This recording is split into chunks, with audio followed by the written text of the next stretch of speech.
Welcome to Gas City, Indiana. We are here at Fisher Field. It is a very warm 82 degrees here. Today, the Mississinewa Indians take on the Oak Hill Eagles. I am Aiden Fortney. Joining me is Carter Burton.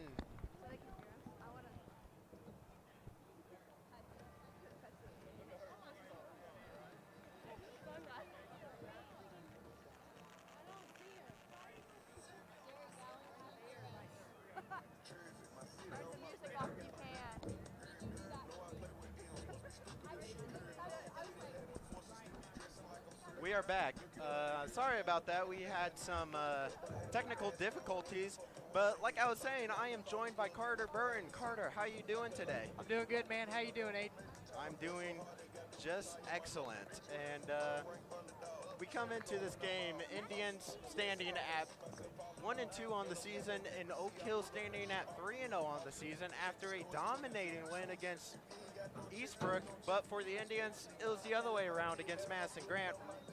What about this Oak Hill offense that has gotten them their success? Well, they have that simple game plan. They know what works and they stick to it and they do it good. And they've got a big offensive line, and that offensive line behind it is a really good running back in Kyle Taranchik. And they're going to do that, and they're going to ride it the whole way until it stops working, and it hasn't yet. Obviously, they've got a 3-0 start. Hopefully things change tonight for them, but we'll see. Now, I know you just mentioned how their offense has been rolling and steamrolling teams, but what about their defense? What's new about their defense this year? Well, I think it's just a few different guys in there, and, more athleticism than last year was. And I think that really has helped them out a lot, especially coming into this game tonight. Mississinewa's got a lot of athletes on their team. Our quarterback moves very good. Got very athletic wide receiver slot, running backs. This defense brings, like I said, athleticism to the table, and that idea that they can send more pressure, they can drop back into coverage just as good. And they can do all the good things, the little things better than what they did in years prior. I know we mentioned how good Oak Hill is this year. They weren't a bad team last year either. Had an 8-3 record, lost out in the sectional championship. Really, the only difference between us and them was that sectional win a year ago. And we'll actually take a short break here. Don't go anywhere. We will be right back after this.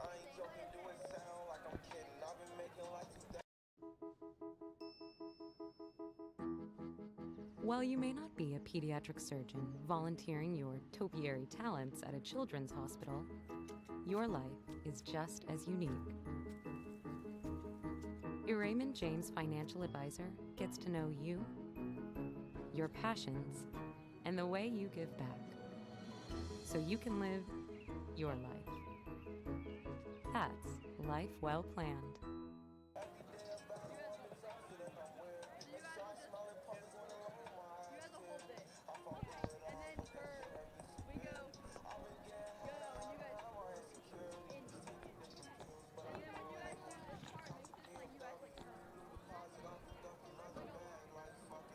And we are back. I real quick want to talk about some key players heading up into this matchup.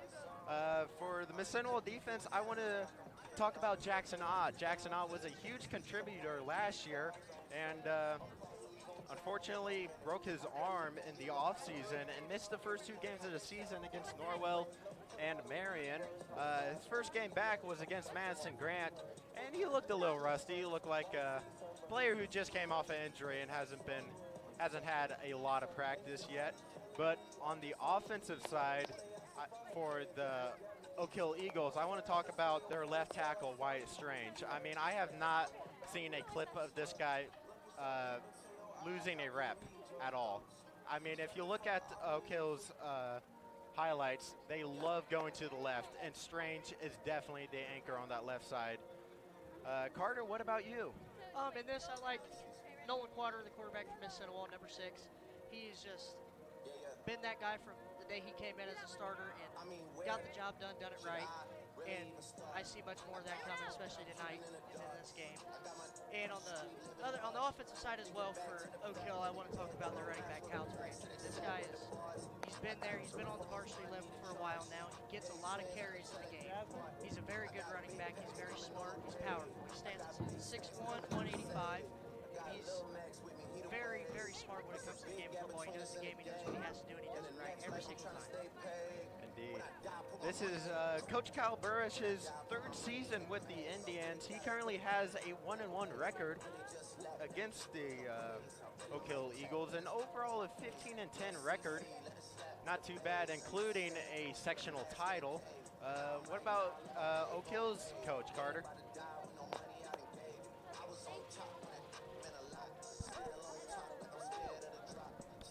Oh, Oak Hill's bring Coach Bud Osum is in his 24th season.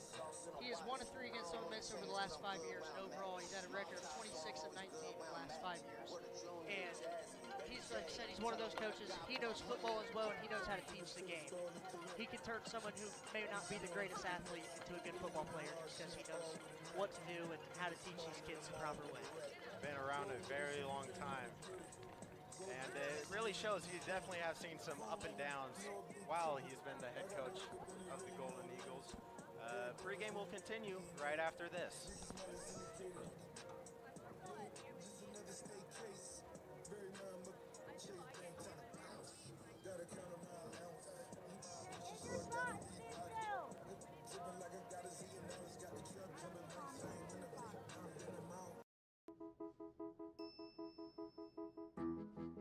While you may not be a pediatric surgeon volunteering your topiary talents at a children's hospital, your life is just as unique. Your Raymond James Financial Advisor gets to know you, your passions, and the way you give back, so you can live your life. That's life well planned. Yeah, tell her to grab them. Go ahead and grab them, Megan. So you can put them in your spot. Okay, then yeah, grab them. She literally just I know. Yeah, I told those two. I'm in between. Okay, put your palms down where you're standing, please. I'm in between. You can go away now. Go play now. Yes. Wait, your side stay. Go back. Wait.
MHS. Spell it out. I said educated. Educated for what? Camille.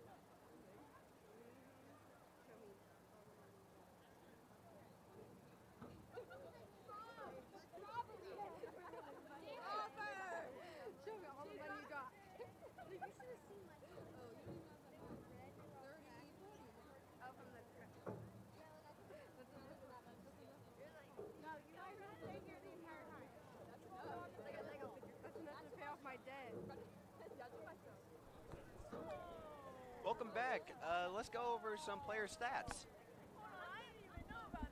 Here, Mississinewa's coming in with their quarterback, Nolan Quater. He is 40 of 69 on the year with 504 yards through the air and 4 touchdowns and 2 interceptions. Oak Hill's quarterback, Levi Trexler, is 14 of 23 on the year with only 235 yards, but with a touchdown and interception apiece. On the receiving side, Deacon Dilts lead the way for the Indians with 12 catches for 175 yards and a touchdown.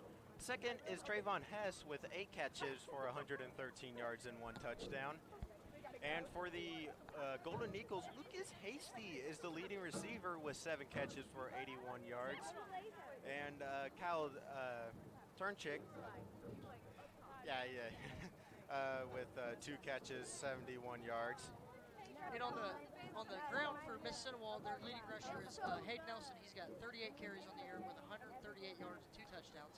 For Oak Hill, it's Kyle Tranchik with 61 carries, 602 yards, and 13 touchdowns. And then for defensively in the secondary, Logan McVicker and Beans Forney both have 1 interception apiece for Mississinewa. And for Oak Hill, Austin Lawrence has 2 interceptions. And for sacks, wait, no, my bad. I'm behind, all right. For tackles, Hayden Nelson leads the way with 18, and Deacon right behind him with 17. Andrew Monday, who unfortunately got hurt against Madison Grant, has 15. And for the Golden Eagles, Parker Bailey has 23 with RJ Trevino with 22 tackles, and Avery Mills with 21. On the sacks leader, Ryan Burris has 2, and Taranchik has 2 as well. Good evening, football fans. For the Mississinewa Indians, their kicker, Mason Real, is 6 for 7 this year on PATs, 0 for 1 on field goals.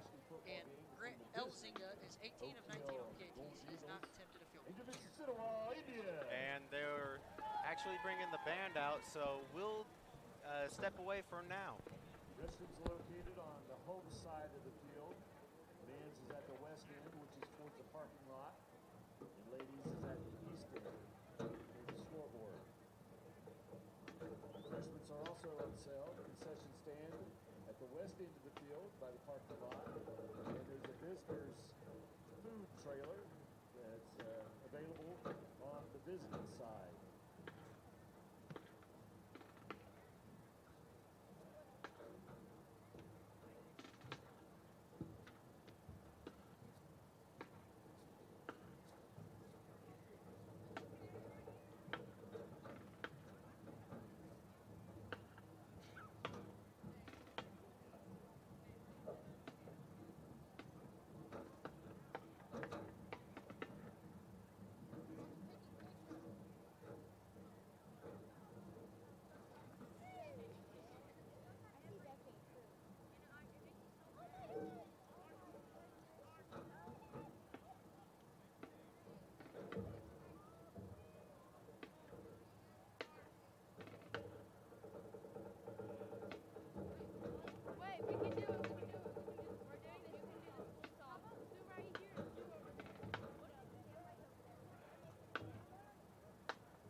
This time I'd like to ask everyone to please rise and remove all hats as the Mississinewa Crimson Pride Marching Band will honor America with the playing of our national anthem under the direction of Mr. Dave Bear.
And let's see what's been going on in the CIC. Oak Hill, like we said, is off to a 3-0 start. Dominated Eastern, also dominated Southwood.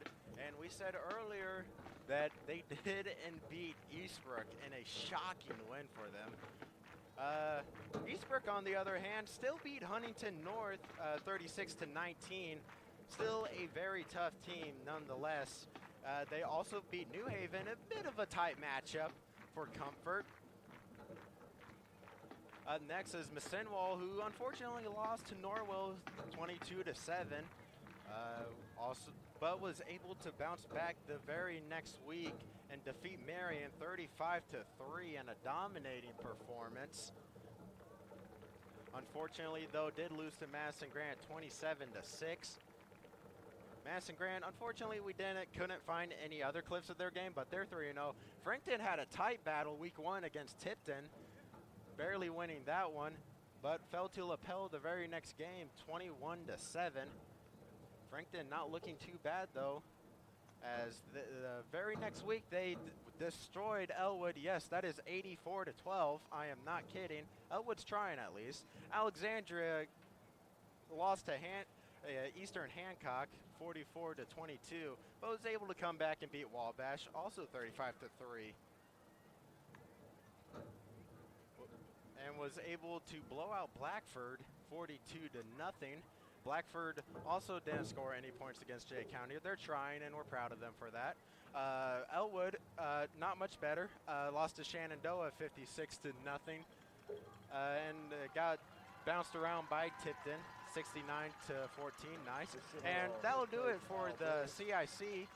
Coaching staff would like to welcome Oak Hill head coach Bud Osmond. In the CIC, Alexandria is at Elwood, Frankton is at Eastbrook, and Madison Grant's at Blackford.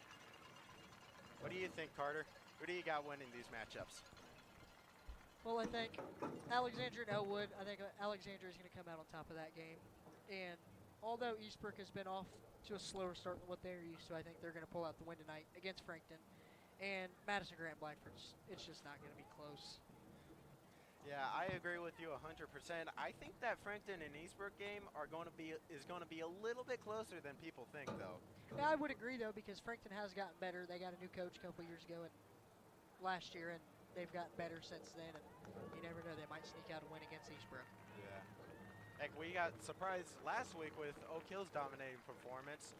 I looked it up after the Madison Grant game. The last time neither Mississinewa or Eastbrook won the CIC was in 2014. That was actually Oak Hill's last time they won the CIC. 2014, imagine that. We weren't even in middle school yet. No, we were not. Yep, and we'll take a short break here.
the pass towards the corner of the end zone. It is. Is it caught? Is it caught? Touchdown!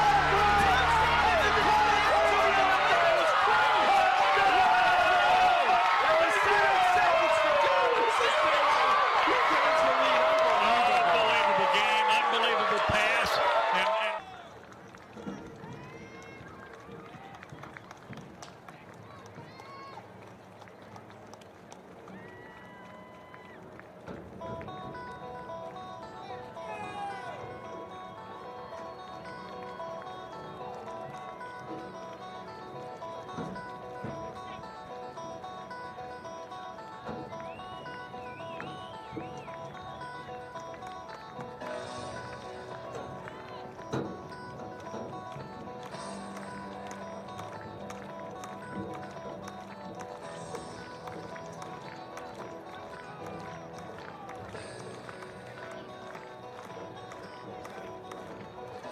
And here come your Mississinewa Indians.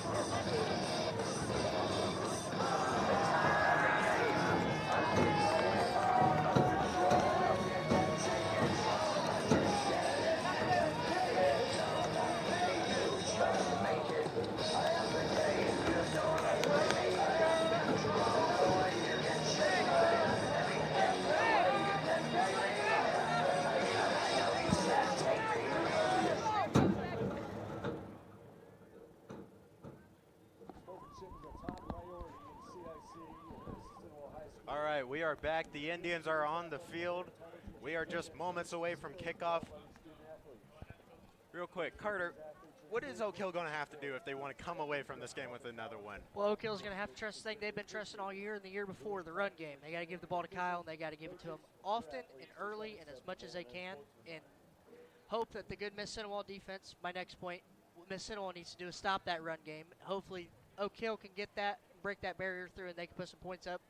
But you never know, because this Mississinewa defense is very stingy and very athletic, and they can make those stops at the line of scrimmage, and that's what they need to do to win the game, is they need to keep the ball in between the tackles and behind the line of scrimmage. 2 years ago, Oak Hill came in not expecting to win, and they beat us in a slugfest 6-7. I know, 6-7. That is a very odd score.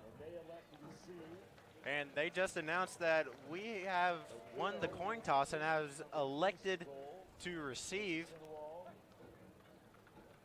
But back to what I was saying, Oak Hill won 2 years ago, but then we came right back and beat them last year. What was the score of that game again, Carter? You A whole remember? lot to a little. All right. Anyone knows best, it's Carter. This is for this evening, Mr. Jeff Davey, Mr. Jeff Farrell. Don't go anywhere. We will be right back for the kickoff.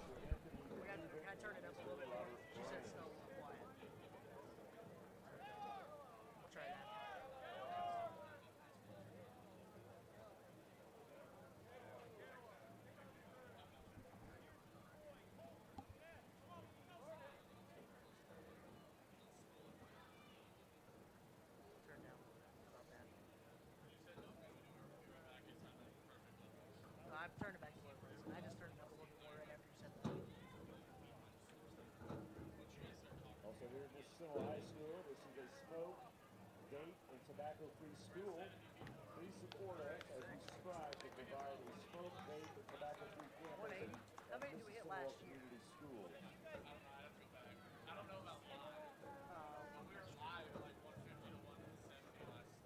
Really?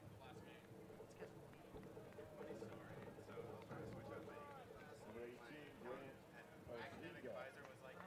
So public speaking, that's tough for a lot of Hill. people. I don't know if you'd be used to it. I was like, bro, that's a regular Friday night. And we are back Number 11, Hayden for the game to kick off. 12-minute quarters. Ball will be kicked off from the 40-yard line.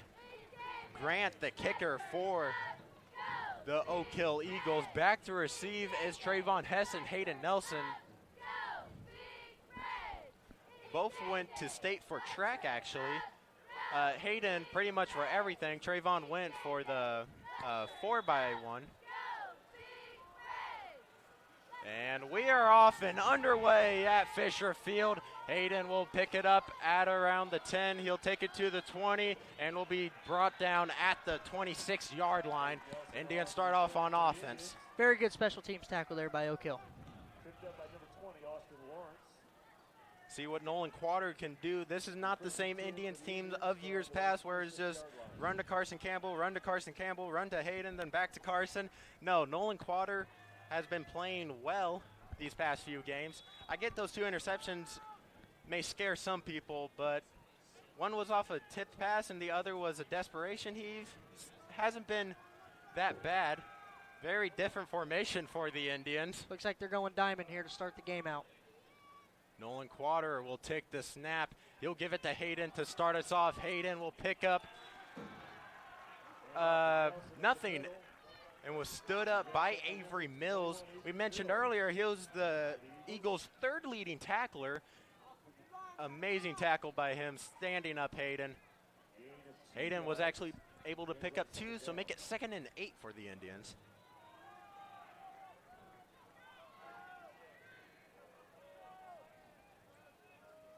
Nolan will send Gregory O'Banion in motion. Take the snap, gives it to Hayden. Hayden is met in the backfield by Mills again. They'll now send in Logan Barnes and Beams Fortney, replacing the 2 tight ends, Gregory O'Banion and Jackson Ott. 3rd and 10 for the Indians. Definitely a passing situation here as they 4 receivers spread out wide.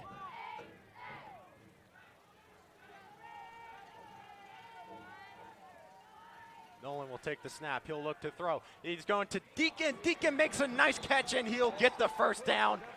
Way to move the chains by Deacon Dills, who has dropped a few balls in the past, but redemption right there. Just like I talked about before the game, for Mississinewa to win Q, their key player, they got to rely on Nolan Quater to make the plays when it counts. 3rd and long there after 2 stuffed runs. He puts it on a perfect spot, and Deacon makes a great catch for the first down. Nolan looking patient. He looked at Barnes first, but saw Deacon open over the middle, threw a bullet right to him. Quater will take the snap once again, sends Beams Fortney in motion. And it's a must snap, but Nolan somehow is able to hold on to it, but will go down. Number 12, Taranchik, will get credited for the sack, I'm pretty sure.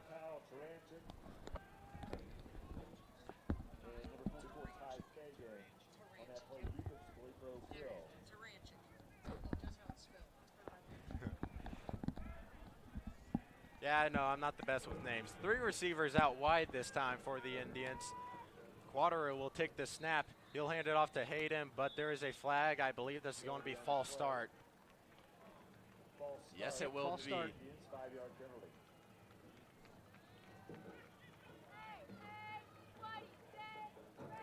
It'll make it 2nd and 19 for the Indians.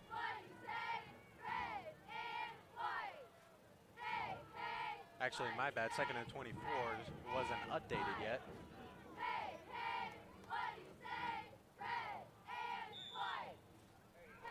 All the way back up to their 24-yard line. 4 receivers, Hess, Fortney, Barnes, and Diltz. Nelson in the backfield with Quaterer. Send a man in motion, it is Barnes. Snap, Nolan looking to throw. And will run right into the defensive end, number 44. Ty with the sack for the Oak Hill Golden Eagles. Ran right into him. This turns from bad to worse for the Indians here, as it is now 3rd and 32.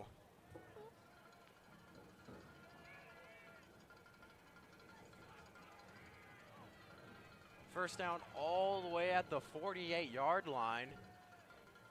Nolan will take the snap. He'll look to throw. He wanted deep for a second. Will run it himself. Nolan Quater making a few people miss, but will go down at around the 25-yard line. Make it 4th down for the Indians. That's about all you can do there. You just put your punter in a good position to put a ball across the 50-yard line and make that offense go the length of the field. Indeed. 3 and out. Actually, no, never mind. Not 3 and out for the Indians.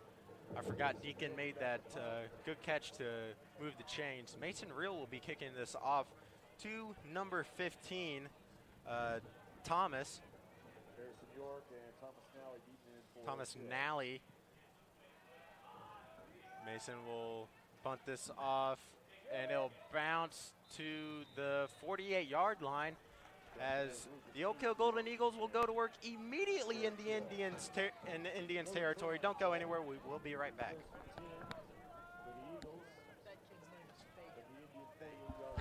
Yeah, I know. I was going to say something worse. Faggot.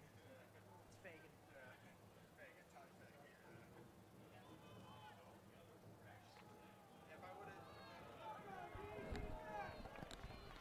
And we are back. 1st and 10 for the Golden Eagles.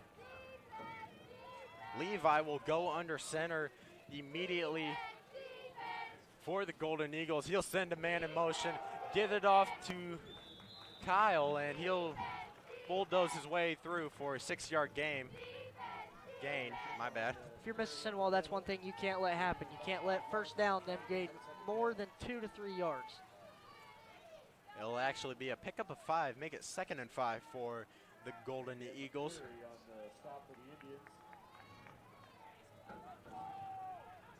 Levi will go right back under center. Sends another man in motion. Hands it right back off to Kyle, and he is wrapped up by Gregory O'Banion. Make that a gain of 0 for the Golden Eagles, make it 3rd and 5. 7 minutes left in the first quarter. Excellent job by Gregory O'Banion getting through the line and wrapping up for the tackle. Actually, it'll be 3rd and 3. He picked up 2 on that play. Levi right back under center, sends Mills in motion. It'll be a toss to Mills. Mills has been in the backfield by Deacon Diltz. What a stop. There is a flag on the play. Let's see what the penalty is.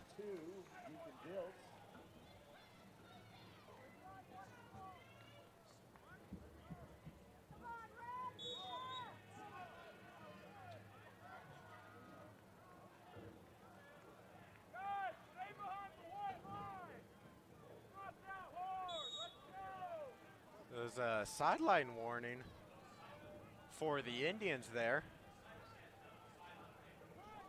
And the Golden Eagles will send out their punt team.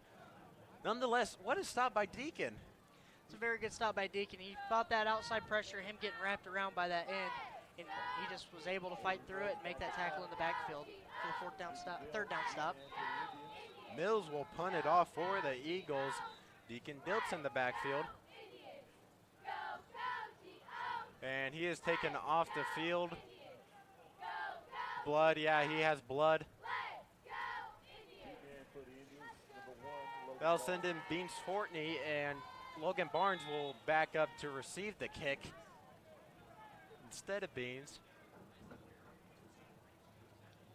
High snap. High snap. Mills barely gets it off.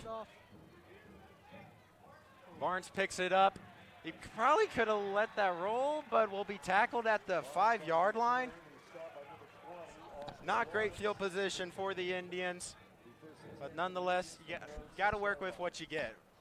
Yeah, they almost got very fortunate there, but was able to make a tackle back there in the backfield or block that kick at the very least. But the kicker did a good job getting that ball off. Very good job. Nolan Quaterer will go to work from his own end zone.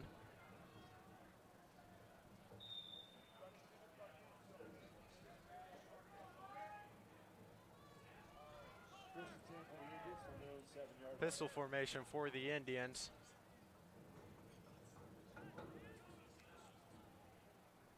Send a man in motion. That is OB. Water will take the snap, hands it off to Hayden. Hayden will pick up a few yards. I think that's about 3. Make it 2nd and 7. Picked up by number 20, Austin Lawrence. Austin Lawrence on the tackle for the Golden Eagles. Gaining about 4 yards on the play. It's actually going to be a 4-yard pickup, so make it 2nd and 6. Great job by Hayden getting this team out of the end zone. They'll go diamond here, actually. Only 2 receivers. They'll hand it off to Hayden. Hayden right up the middle. Nice pickup once again. Nelson on the carry. But nonetheless, I think that'll make it 3rd and 2, maybe 3rd and 1. Austin Lawrence on that play defensively once again. Yes, it is 3rd and 1. Indians moving the ball nicely this second drive.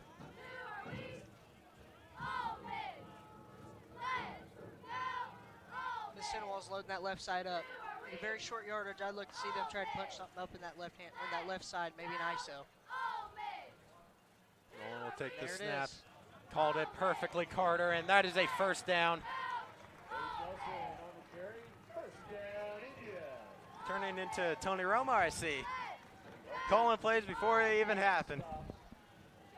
Hey, I know how these guys work. He was able to pick up the 1st down and maybe a little bit extra. Now down to the 21-yard line. 1st and 10, still for the Indians. Water takes the snap, hands it right back off to Hayden. Hayden up the middle, pick up a few. Once again up the middle. Wyatt Strange, my bad, on the tackle there for the Golden Eagles. That's 2nd down. Make it 2nd and 8 for the Indians here. Still 0-0 with 4 minutes left in the 1st quarter.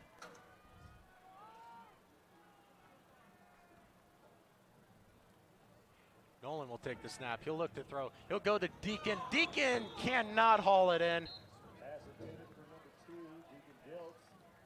Ball's incomplete. Little too high, but still a catchable ball.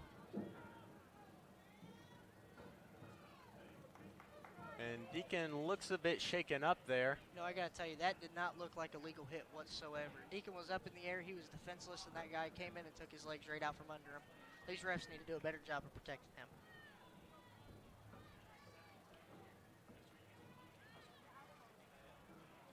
It'll remain 3rd. It'll go to 3rd and 8 now.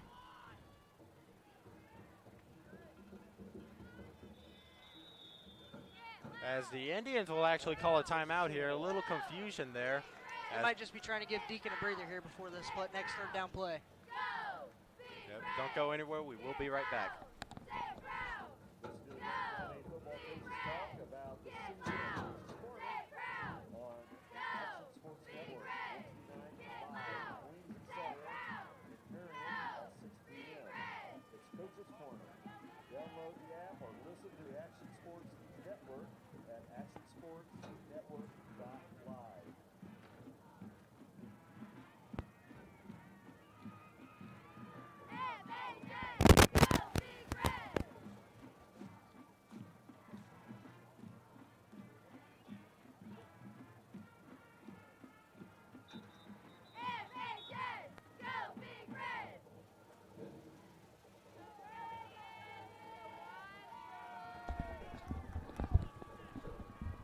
And we are back. Indians right back on the field. 3rd and 8 situation here.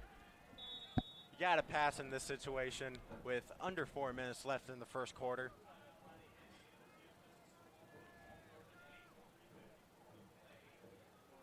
Four receivers set, 1 running back. Nolan will look to throw, and he'll go to little miscommunication there.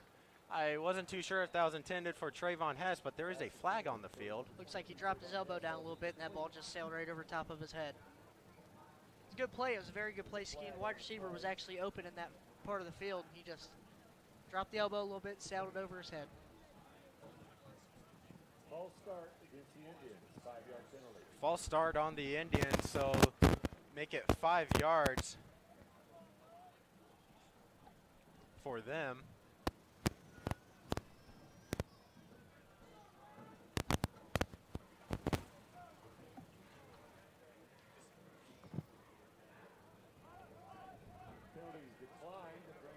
Penalty is declined, so they'll just make it 4th down. And the Indians will be forced to punt it off. If it's a false start, that ball should have been dead before the ball was snapped. That shouldn't be a choosable penalty. It should be a replay of a down -5 yards. Yeah, that does not make much sense to me either. Well, these refs are not off to a hot start today. Nope, Mason Reel will punt it off for the Indians. Good punt. Backs up Hasty quite a bit. Hasty has to field this at the 32 and gets shoved immediately by Trayvon Hess. Amazing punt by Mason Reel. Very good special teams play right there. Everybody did their job. They got down the field and they made the play happen. Very good punt by Mason Reel. Very good bounce for the Indians as well. Flipped the field on them.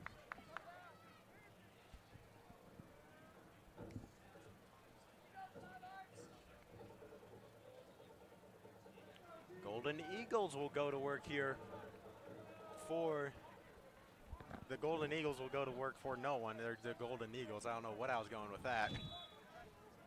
Levi will go right back under center because that's the only thing they run. And they'll hand it off up the middle to Kyle, and he'll be brought down after a pickup, a 7. Make it 2nd and 3 now for the Eagles.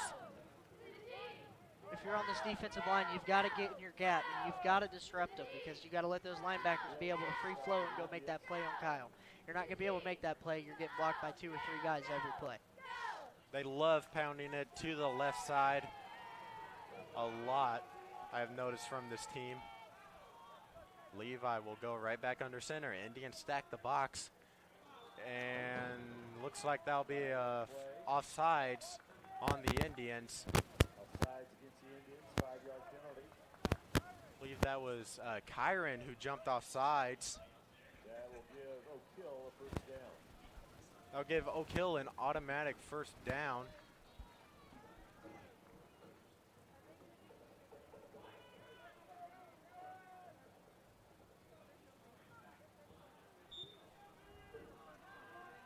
Levi will go right back under center here, though. Send the man in motion. Hands it off to Tarek. Had some problem with the handoff. Yeah, there on that play. he about lost it, but still picks up 2 yards out of it, make it 2nd and 8. Fumbled the snap a little bit there.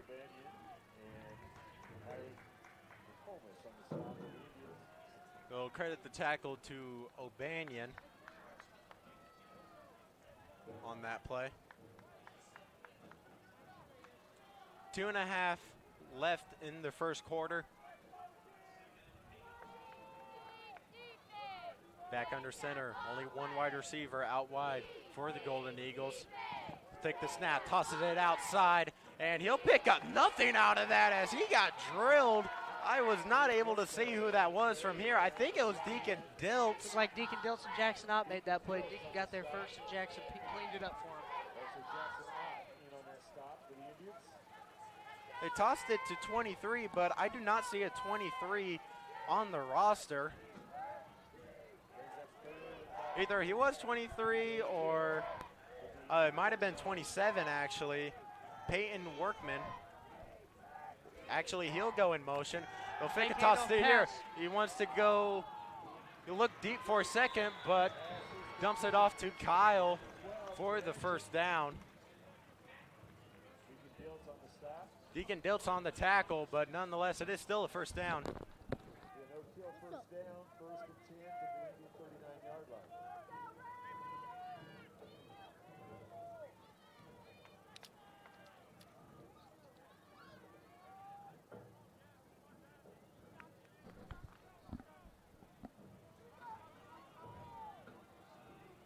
Levi will go under center once again for the Golden Eagles after that 1st down. And they'll hand it up to Taranchik. Taranchik around the outside, get pushed out of bounds by Trayvon Hess, and he'll pick up about 7 on that play. Make it 2nd and 3 for the Golden Eagles. Taranchik has been dominant on the 1st down, getting them 2nd and short, but seems to be getting stopped on 2nd and 3rd down, though. I think it's just Mississinewa just needs to play better and more stronger earlier in these downs. Taranchik muffed it for a second, but is still able to pick up a yard. Been struggling with the handoffs here today, I see. As make it 3rd and 2 for the Golden Eagles.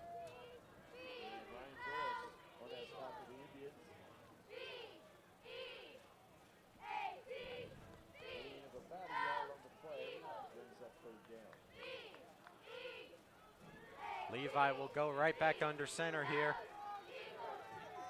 Hands it off once again, and he is not met in the backfield as he still keeps going. Beans Fortney got a shoe out of that. Got to wrap up. You have to wrap up on him. Yeah, unfortunately, 2 missed tackles there, but pushed out of bounds after getting the first down, I believe. Actually, They're still looking for the spot. yes, they are. And they will call it a first down for the Golden Eagles. First down for Oak Hill.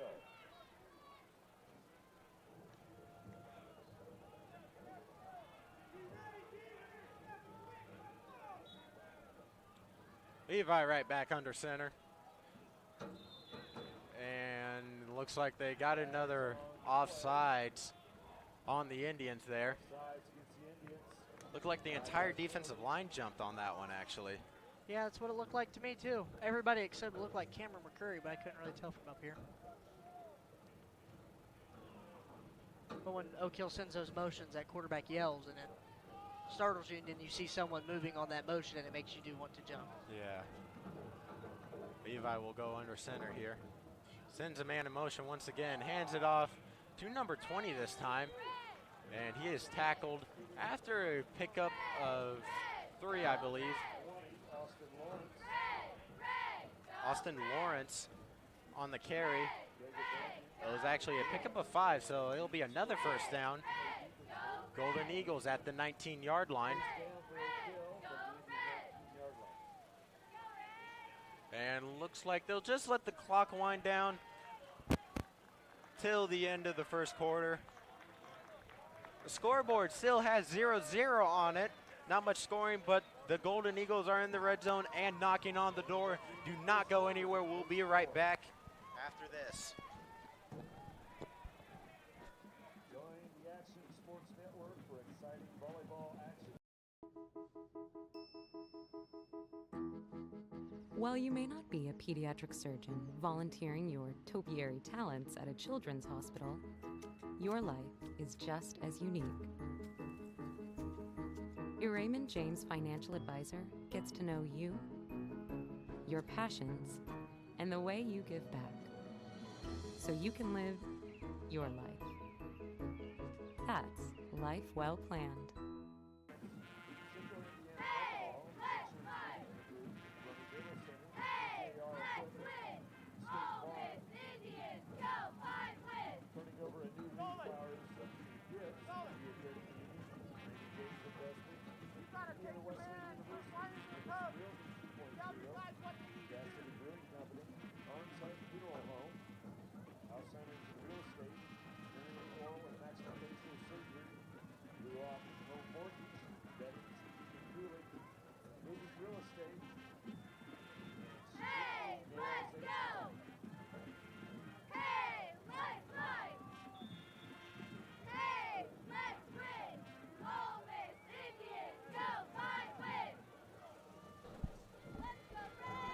And we are back for the second quarter.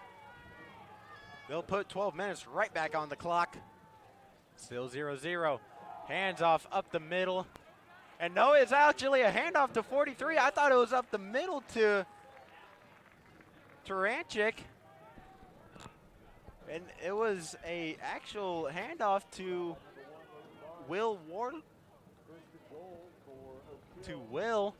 And make it first and goal. I did not see him hand it off. He actually fooled some of the other announcers in the press box here with us. That was a very good play. Levi go back under center, knocking on the door of the end zone. Hands off to Kyle, and he'll actually lose a few here. Taranchik losing yards. Wrapped up by number 64. It's good to see Ryan Minnesota will Burrows. have a sense of urgency there. Keep him out of the end zone. 2nd and goal from Second and goal. the 5-yard line, it looks like.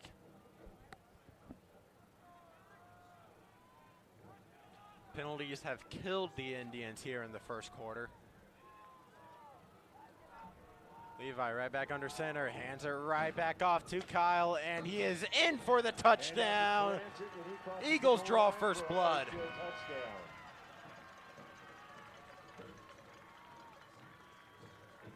Now Grant will come out for the PAT. Taranchik just pounding it up the middle for the touchdown. Peyton, the holder for the Golden Eagles. Grant has not missed a PAT all season. Kick is up. Oh, did he miss it? No, it's good. Okay. Looked a little odd from here, but nonetheless, the kick is good, and do not go anywhere. We will be right back.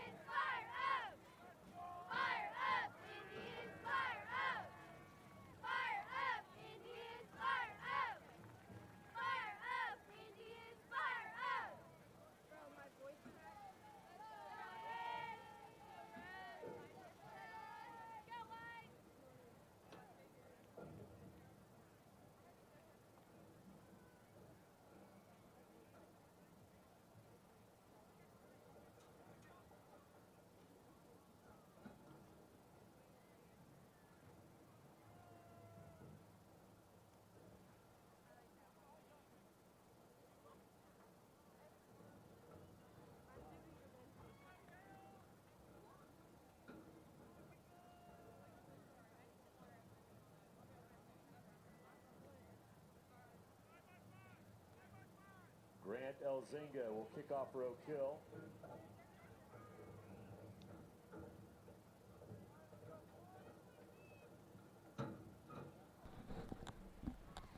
Grant will kick it off here.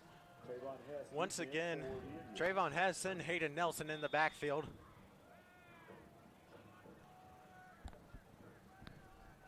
Mississinewa needs a good return here, get himself in good position. Trayvon Hess, let's see if he can deliver on that.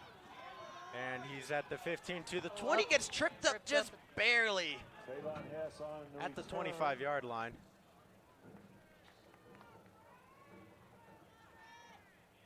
A lot of offsides on the defensive line in that last drive. Carter, you played on the defensive line. What goes on in the head of a lineman when he's down on the field in this three-point stance trying to get after the quarterback or the running back? Well, what you're taught from day one is watch the football. But when you're playing a team like this year's Oak Hill and like our last year's Eastbrook and years prior, teams that are running that ground and pound offense, that they only have one receiver and the rest are fullbacks and blockers, you need to really get a jump start on them. And Hayden had a little bit extra there and got drilled by Hasty. But you need to have you want to get a good jump start on them to get maybe in between those two defenders that you might be getting blocked by or three or that one. And you get a little antsy, they send a motion, you see a body move, and you jump off. Yeah, and that'll be 2nd and 1 for the Indians here. 9-yard pickup for Hayden. Hayden will take the snap again, pick up that first down, and will move the chains for the Indians. First down, Indians. Had a lot of false start as well. Carter, once again, well, you were the center, so it was a little different for you. Well, I did get caught one time senior year moving the football a little early. But granted, I wasn't moving the football early. I got little hands. I had to move the ball in my hand right. But Hayden with the nice pickup. Block from number 70, Cameron McCreary right there. Getting those nice upstairs block to move the chain, not move the chains, my bad. Pretty close. Pick up 8 on that play. Make it 2nd and 2. 8 yards, the 2nd and 2 for the Indians from their own 46. Pistol formation once again. Heavy on their, okay, never mind. They are now heavy on the left side. He'll hand it off to Hayden. He'll go that block way. From number 70, Cameron McCreary again. Looks like Indians, he's playing with a purpose this drive. Indians moving the chains on the Golden Eagles. And that team from last year is starting to show up once again when it mattered the most. You know what I meant, Carter. From the Oakdale 47-yard line. They'll load up heavy on the left side again. Hayden in the backfield with Nolan. Hands it right back off to Hayden. Hey, if it ain't broke, don't fix it. Hayden picks up about 5 on that play. Gain of about 4 yards on the play. 9 minutes left in the first half. Indians moving the ball efficiently. It was actually a pickup of 4, so make it 2nd and 6.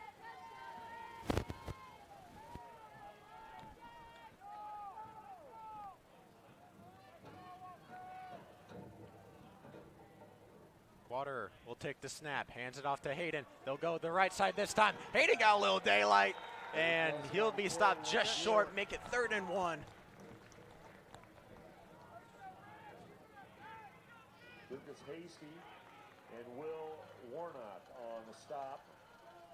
Warnock on the tackle for the Eagles on that play. Let's see if they shift over here, and they might. Yep, they're going to shift over, and they're going to run it right up the middle on the left-hand side. 3 tight ends, Keontae Woods, Jackson Auden, Gregory O'Banion. They'll give it to Hayden. Hayden is met in the backfield. Stop just short, make it 4th down for the Indians. Stop for loss of yardage. Wyatt Strange on the tackle for the Eagles. 53, Wyatt Strange. Hayden will actually lose a yard, make it 4th and 2. Indians definitely going to go for it here, though. A couple yards to gain. I could see a counter coming here this way. They're going to. They shift to the left. Take the snap. Hands it off to Hayden. Hayden around the outside. He's at the 20. 10-5. Touchdown, Indians. They tie it up. Hayden around the outside. Takes it the distance. The senior back in the end zone. With 7 minutes and 23 seconds left in the second quarter. Very good block on the outside again from that pulling guard, Cameron McCreary. He just got his hand on someone's shoulder, but it was just enough for Hayden to get turned back up to the field, run right up the sideline. Nobody's catching him when he gets on the sideline. Now, I said they tied it there. Mason Real still has to kick the PAT. He has only missed 1 this year, I believe. And that was last week against Madison Grant. Beans Fortney, the holder. Kick is up. It is good. Tied ball game, 7-7. Do not go anywhere. We will be right back after this. 7 minutes and 23 seconds left in the first half.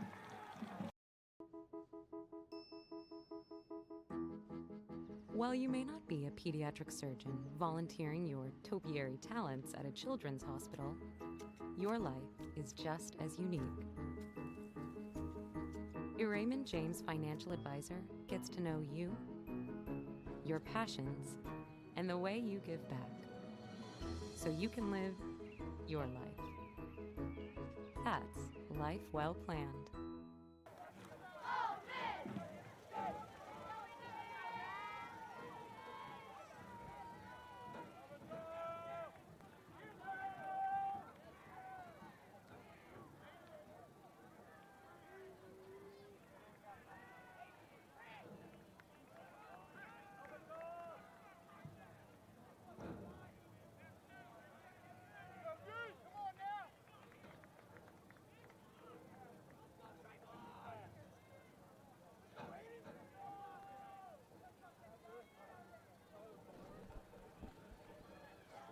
And we are back. Mason Real will be kicking this off for the first time tonight to Hasty, and I believe that is Workman in the backfield as well. Lucas Hasty is also the Golden Eagles' leading receiver on the team. Lucas Hasty, Thomas Nally, Lucas Hasty. Reel's kick is up, and it is going for Hasty. Hasty probably should have let that thing bounce, but it's going to be met by Trayvon Hessen. Beats Fortney, brings him down at the 12-yard line. I don't know why he returned that. That was going to the end zone. Unless the rules have changed, his foot was on that line in the end zone. That should have been a touchback either way, but Mississinewa's happy with that result as well.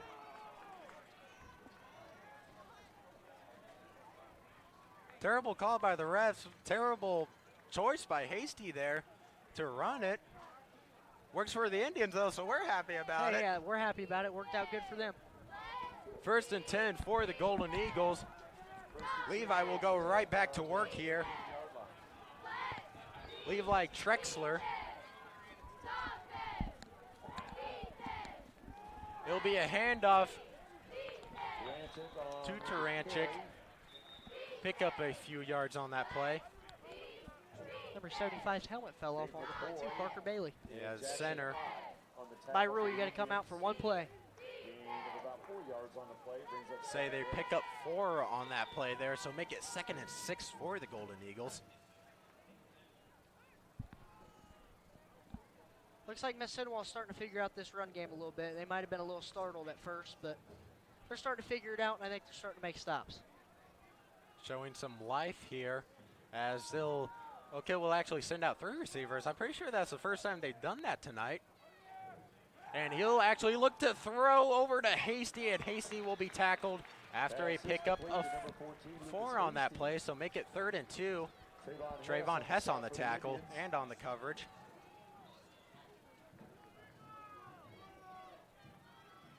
Important down for the Indians here. It'll be huge if they can get a 3 and out here. Look for Oak Hill to run the ball right up the middle, Kyle. 3rd and 2 from about the 21-yard line. You'd be shocked if they didn't. Levi will go under center. Taranchik in the backfield. And it will be a handoff to him up the middle. He'll pick up the first down, and then will be tackled by Jackson Ott. But he'll move the chains for the Golden Eagles. Good for an Oak Hill first down.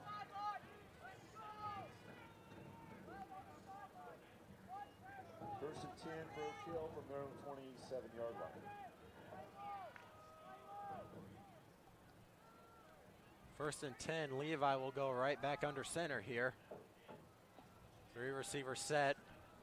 It'll be a toss over to Taranchik. Logan Barnes is right there though, but can't make the tackle. And Deacon Diltz on the tackle. Barnes could have had a big tackle for a loss there, but wasn't able to wrap up. He's second about 6 for Oak Hill. Try getting it to the outside.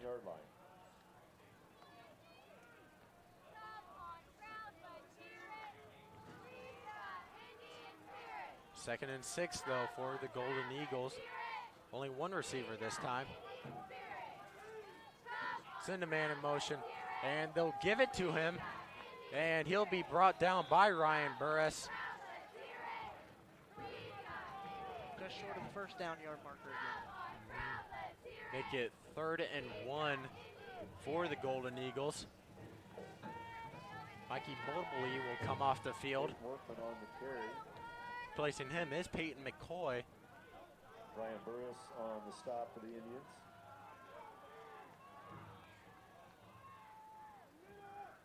Levi right back under center.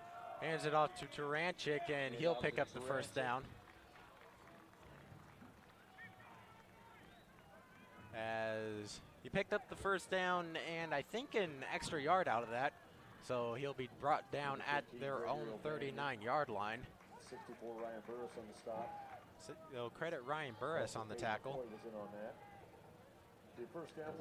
Ryan Burris was not here for his first 2 years of high school. He was actually over at Delta. He came here his junior year and stayed for his senior year. He's done nothing but good things for this team. Levi will fake the pitch out to Avery Mills up the middle, tackled by Logan Barnes.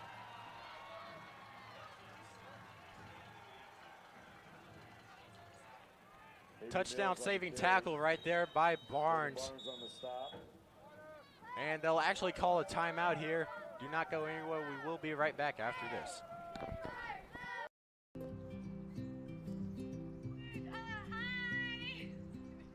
You're good at making big announcements.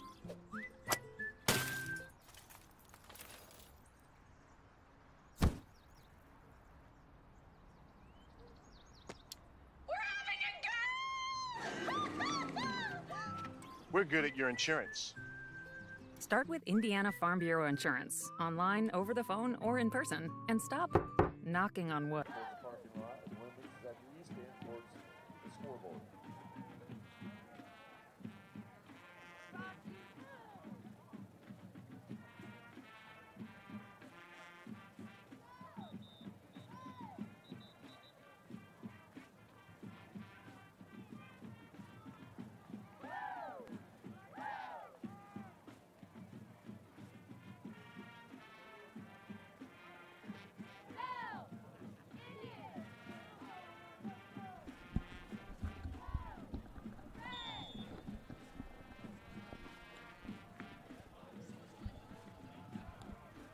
First and 10 for the Golden Eagles here. Levi will go right back under center.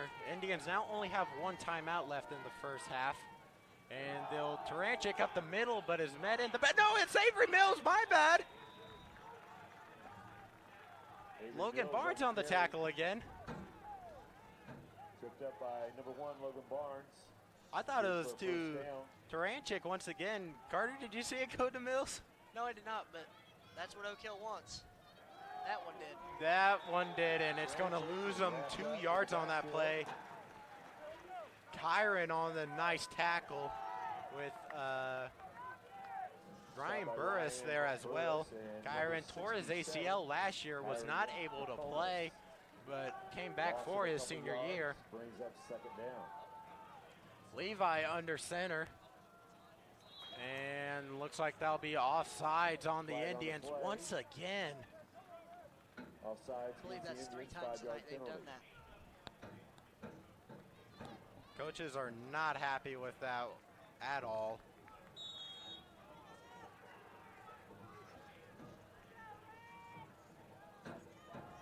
Right back under center goes Levi. Send a man in motion. And he'll Toss got a pass. going past. He had Hasty wide open. No, Avery Mills is, and Mills is in for the touchdown. He had not Avery Mills. He had Lucas Hasty wide open over the top, but he ran out of grass. But Avery Mills was thankfully wide open on the crosser. Walked in for the touchdown. No one around him. Looks like they didn't expect to pass there, and they need to get that figured out because this drive Oak Hills ran, what, 2 reverses that they weren't ready for with 2 big gains and just tossed that pass in for a big touchdown. They're not very much of a passing team. The PAT, however, is good again, so make it 14-7. Oak Hill leads over the Indians. Do not go anywhere. We will be right back after this.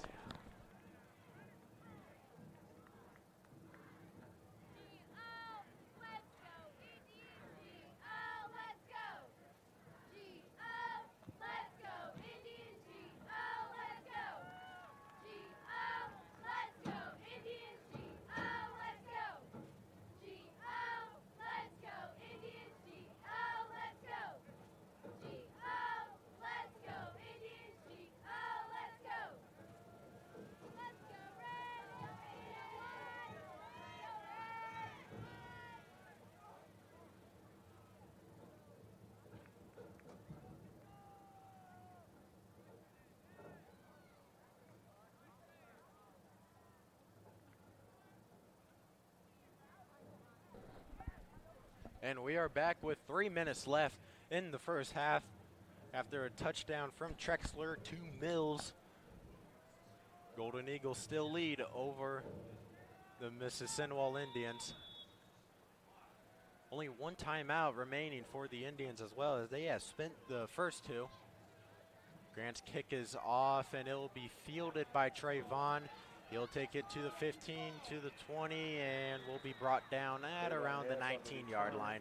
That ball needs to be fielded in the air so you can get going. That bounce slows down everything. You have to watch it, field it, and before you can take off and find where your blockers are. You need to field that ball in the air. There's 4 people right there in the middle.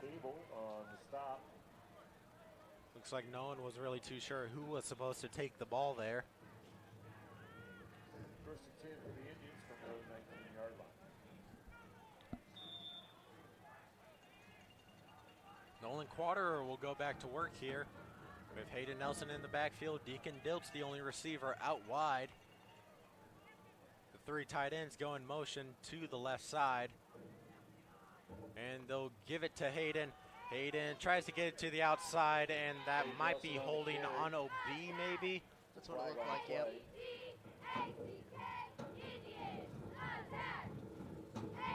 So that'll back him up even more. Indians 10-yard penalty from the spot of the foul.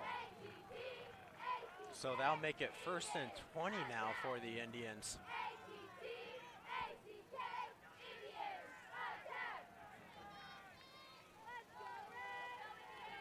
Two minutes, 50 seconds left on the clock.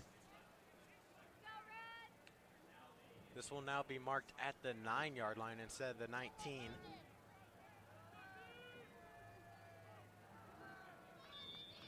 They'll send out 2 receivers this time. Only 2 tight ends. Quaterer will take the snap, hands it off to Hayden. Hayden will pick up a few more on the play. Another flag on the field.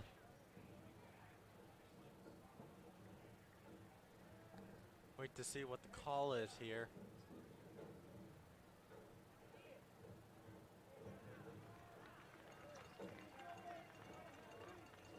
I hear cowbells. Don't sound good. Holding against the Indians, that penalty's declined. It was holding against the Indians, still decline it, make it 2nd and 20 still. Deacon Diltz will come off the field. Jackson Ott will also come off the field.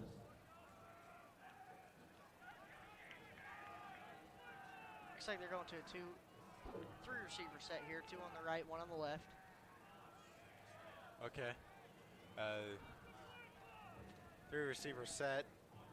Update, Eastbrook leads over Frankton 16-0. Alexandria over Elwood 8-0. Quaterer will look to throw. He'll just tuck it and run. Nolan Quaterer at the 20 and will be pushed out of bounds and hit late out of bounds. Madison Grant is already up 47-0 over Blackford. Like we said, Blackford is trying and we're proud of them for that.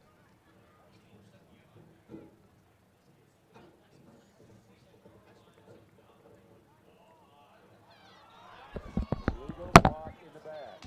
It's the Indians.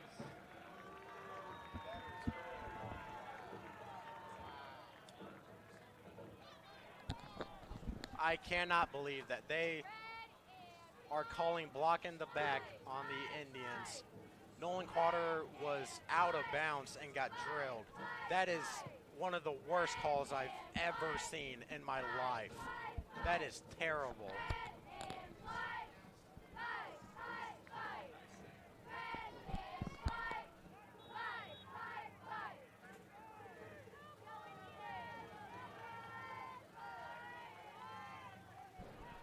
I honestly cannot believe they really called that block in the back and not the late hit. But nonetheless, Nolan will take the snap. He'll look to throw.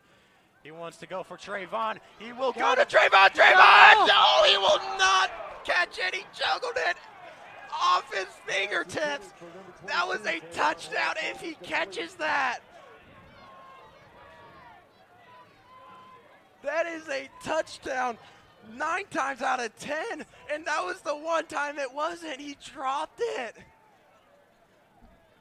Not much you can do there if you're cute. That was a perfect ball. There's nothing more you can do. Oh, it was a beautiful ball by Nolan Quaterer.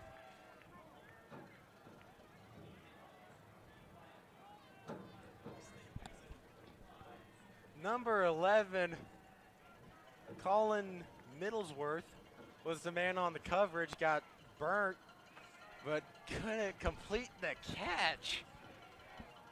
Nolan Quater will take the snap, look to throw again. He wants to go deep, but will get tackled and sacked by Avery Mills. Number 21, Avery Mills. Make it 4th down for the Indians. As I believe Oak Hill will take their first timeout here. Timeout Oak Hill. Smart call by the Eagles head coaching staff. Yeah, that makes sense. To call the timeout there. Don't go anywhere. We will be right back.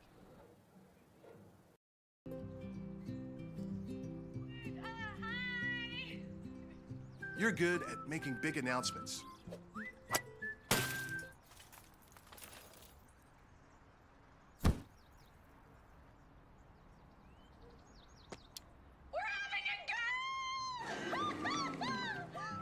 We're good at your insurance.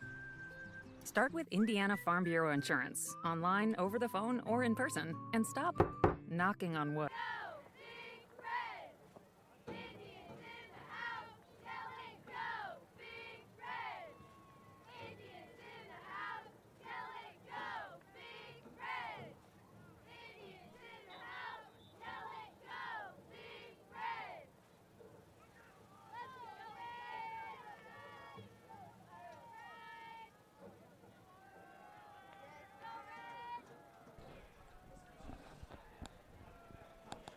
Fourth down for the Indians here. Mason Real will punt it off to Hasty.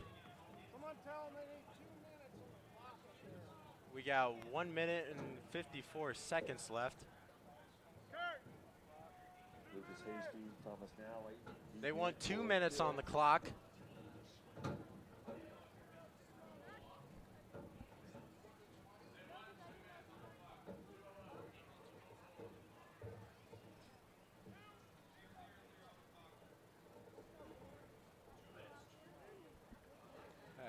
As they now got 2 minutes on the clock. Well, at least the refs have done one thing good today. They haven't done anything else.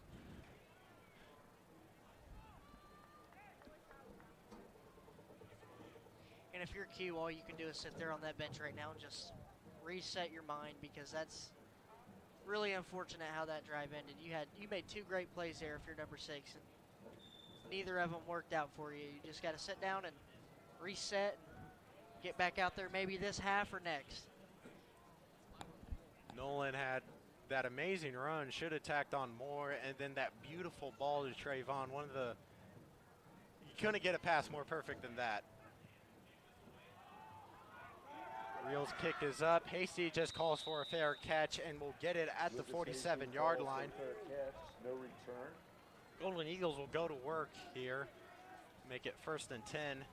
Indians has kind of shot themselves in the foot here in the first half, at least.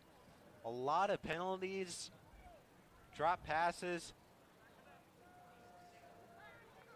Not looking good. You definitely need to clean that up in the second half. Yeah, I think that's one thing that's going to be discussed here in the next 1 minute and 53 seconds.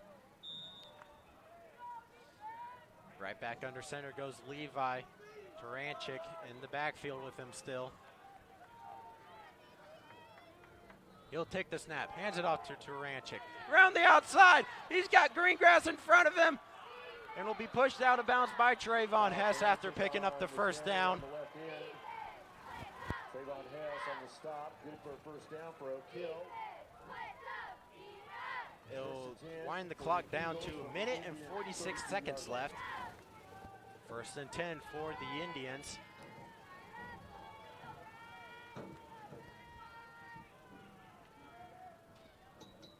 Frankton has scored and make it 15-10. Eastbrook still winning though.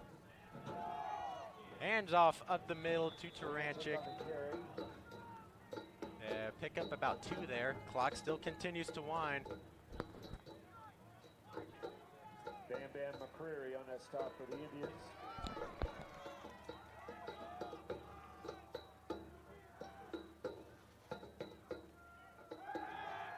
They'll look to pass. Levi to Hasty. Hasty just gets pushed out of bounds immediately. Logan Barnes on the tackle. 14, Lucas Hasty. That'll pick up 1 yard, I believe.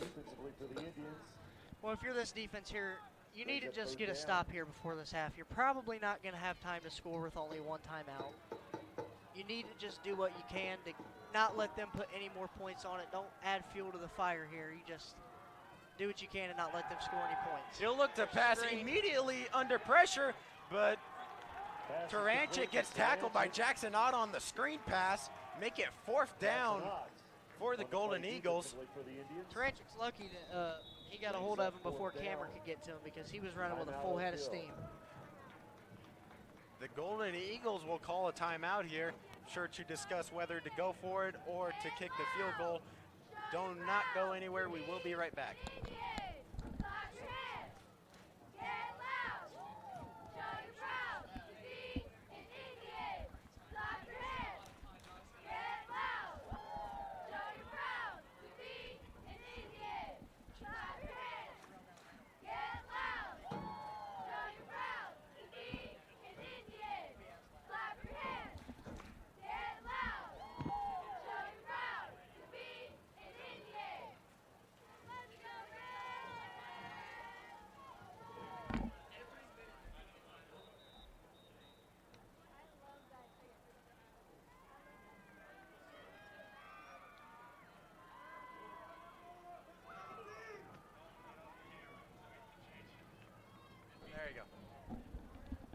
And we are back.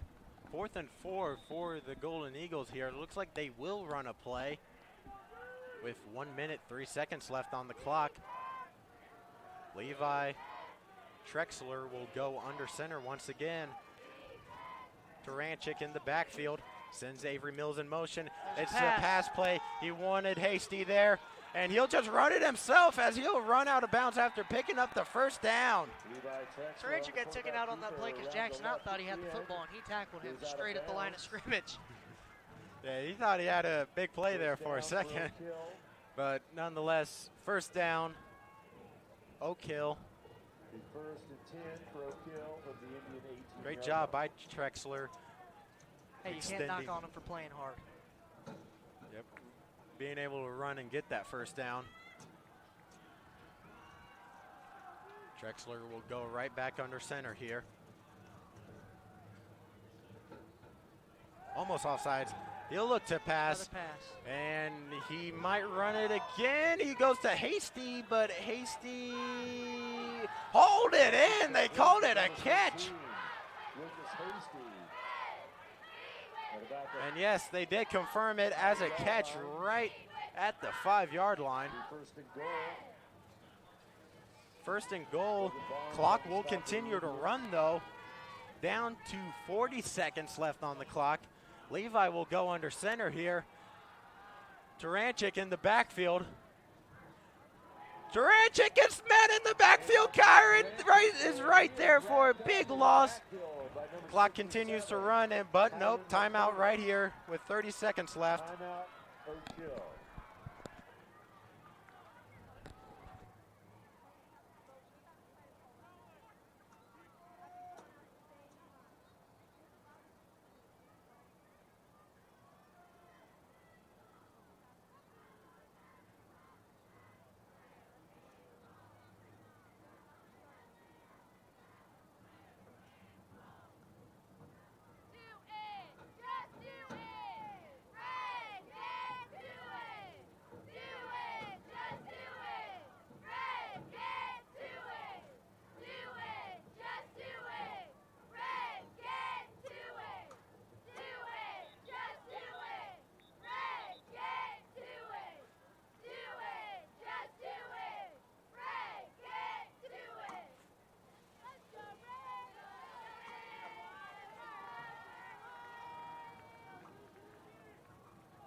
And we are back. 2nd and goal for the Golden Eagles at the 6-yard line. 30 seconds left on the clock. Levi back under center. Taranchik in the backfield. And he'll look to pass immediately in his face. Mikey Mobley, but that was a touchdown right to Hasty. What a great ball. Lucas Hasty just able to tap it in. Wait, no, there is a flag on the play, though.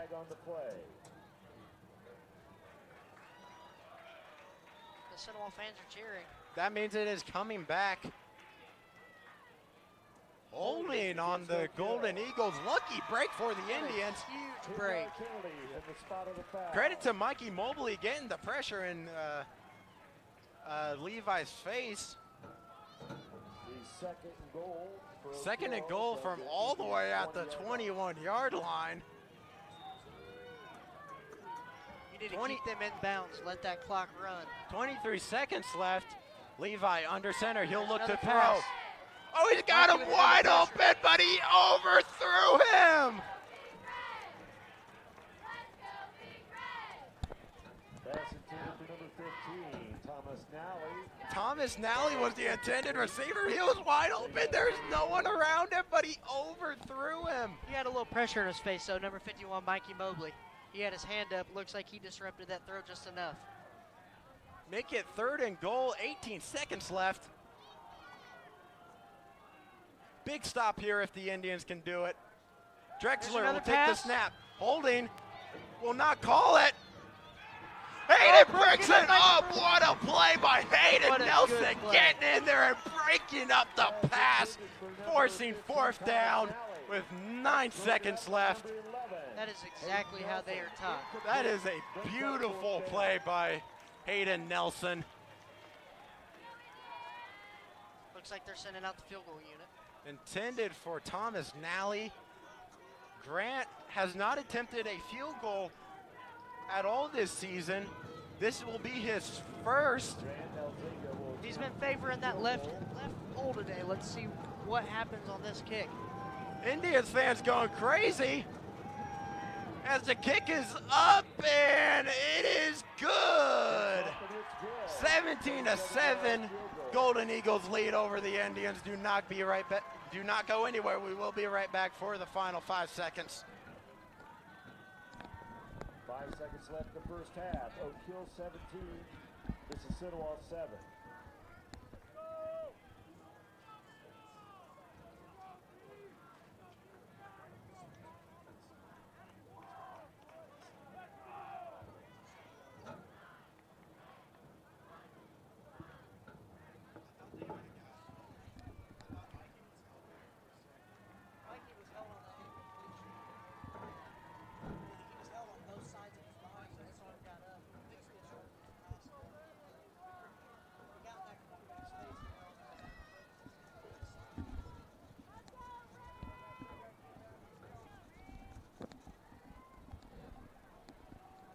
And we are back. 5 seconds left on the clock.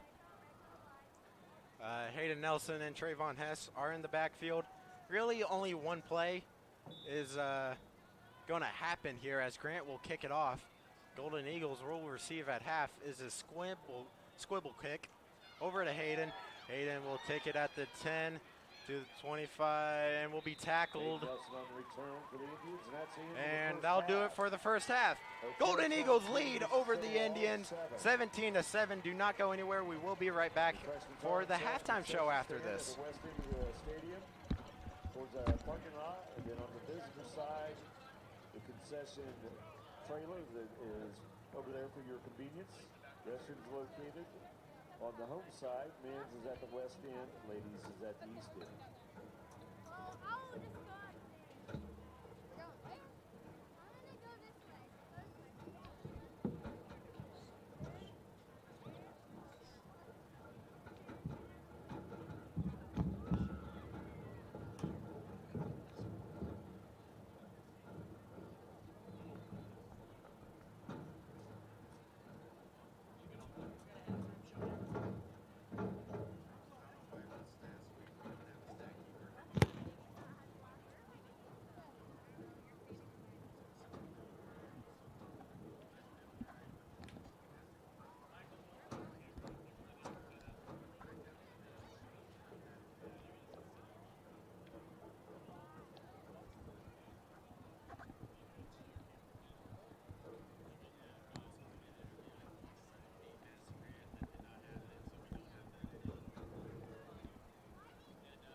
Performing for your halftime entertainment is the Mississinewa Crimson Pride Marching Band, under the direction of Mr. Dave Baird.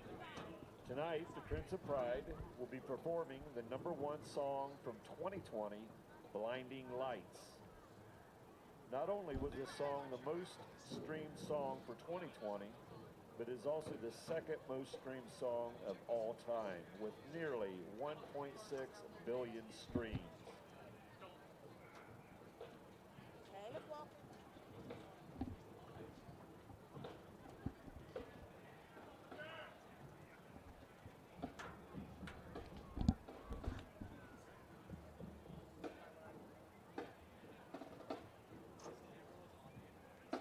Now, for your halftime entertainment, would you please welcome the Mississinewa Crimson Pride Marching Band as they perform Blinding Lights.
For their last song, the Crimson Pride would like to feature their 2022-23 drum line. This year's drum line is made up of 12 band members. Tonight, they will be performing this year's drum cadence titled Genesis. Would you once again please welcome the Crimson Pride Marching Band featuring the drum line.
The Crimson Pride Marching Band is assisted by Mrs. Cindy Walker. Staff members include Mr. Ron Ways, percussion instructor.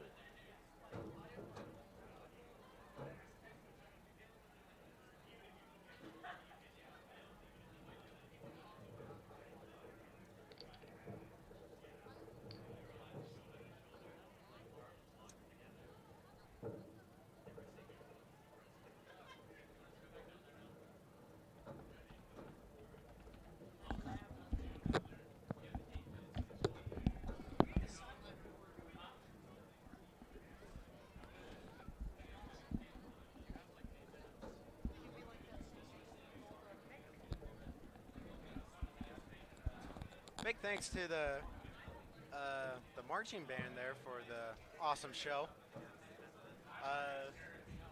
So it's 17-7.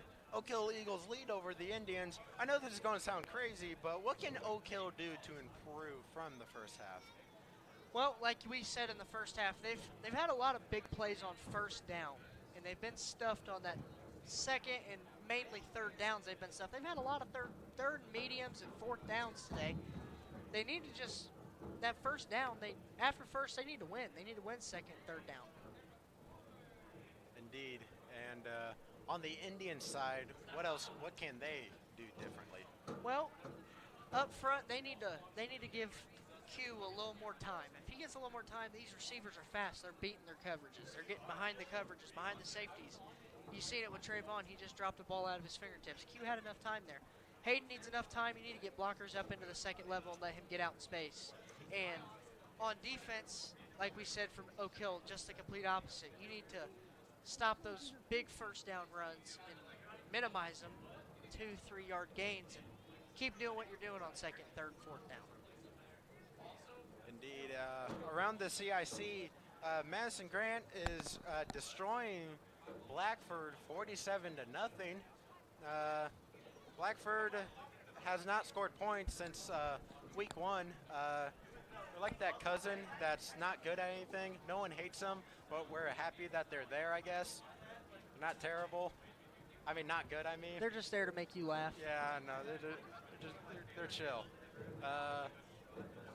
The Frankton Eagles had a bit of a close fight against Eastbrook earlier, but Eastbrook now jumps out to a 22-10 lead. I said earlier that game might be a little bit closer than some people might think. Frankton's not a joke. They're a little bit tougher than a lot of people seem to think that they are. They're getting better. They've got decent younger classes. It also helps that Eastbrook is currently having a down year pretty bad. And maybe if they get a win, though, that'll give them a little confidence. They might be able to finish top 3 in the CIC this year, top 4. Yeah, and the final game, Alexandria only up by 8 against Elwood. Kind of shocking, actually. Well, you know, with teams, you know, that are below average, it's not uncommon for them to, it don't matter. Someone's going to win, and it's just whoever shows up that day and plays a little bit better. You know what I mean? And right now that's Alexandria, but Elwood could very well come out in the next half and make 2 good plays and take a lead in that game and win the football game. And we got 5 minutes and a half here, plus the 3 minutes of warm-up. Do not go anywhere. We will be right back.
no.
He's a good announcer. He knows everything.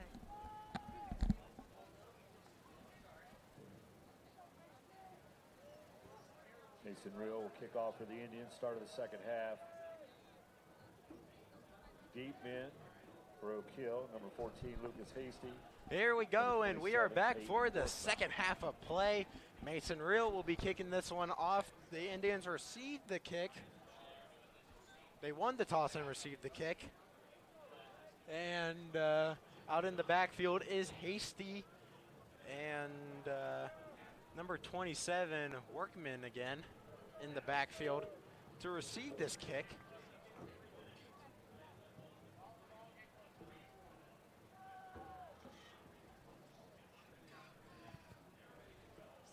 As the clock will wind down to end the half. Remember, Oak Hill Golden Eagles lead 17-7 over the Mississinewa Indians. See if the Indians can mount this comeback. Down 10 in the second half.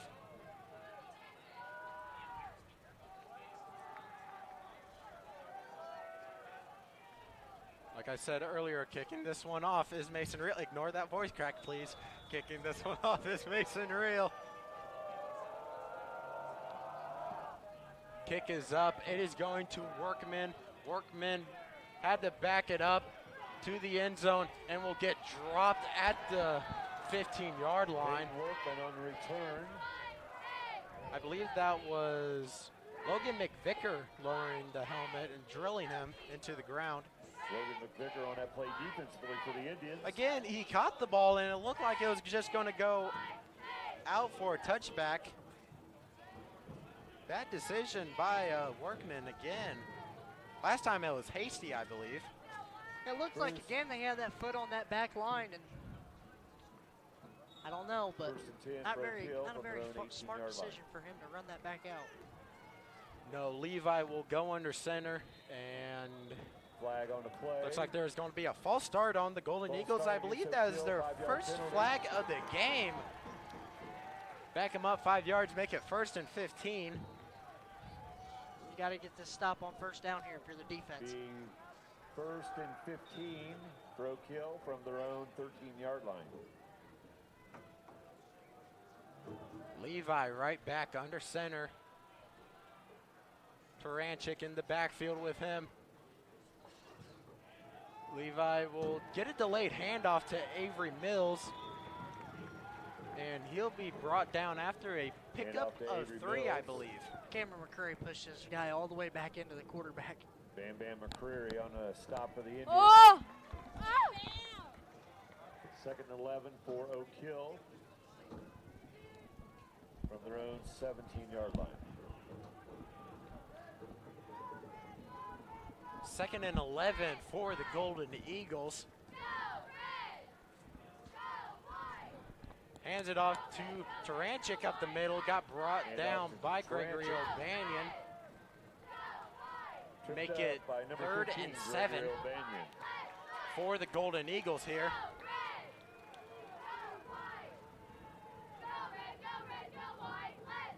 3rd and long. This is exactly what you wanted if you're the Indians.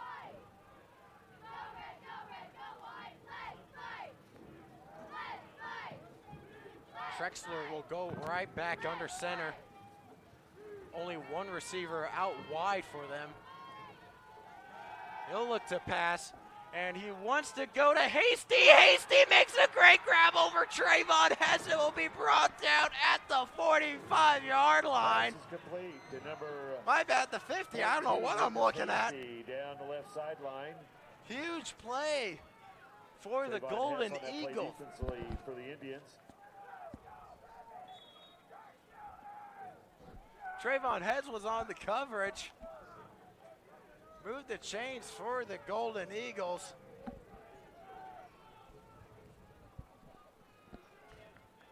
Levi Trexler right back under center. Tosses it over to Avery Mills. Bobbled it for a second. And he's got some green grass in front of him. OB's going to take him down at the 45-yard line. Stopped by number 15, Gregory O'Banion. Good for an He'll Oak Hill take it first into down. Indians territory at the 45. 1st and 10 for the Eagles. From Move the chains Indians' once again, 35. 1st and 10. A little bit over 10 minutes left in the 3rd quarter. Levi will go right back under center, sends a man in motion, hands it off right up the middle to Trexler. Not Trexler, my bad. Hand off to Taranchik. number 12, Kyle Taranchik. And he'll pick up about 4 yards on that carry, make it 2nd and 6 for the Golden Eagles. Stop made by number 54, Nick Bragg, and number 59, Peyton So credit Boyd. Nick Bragg on the tackle. Name that we don't really say too often.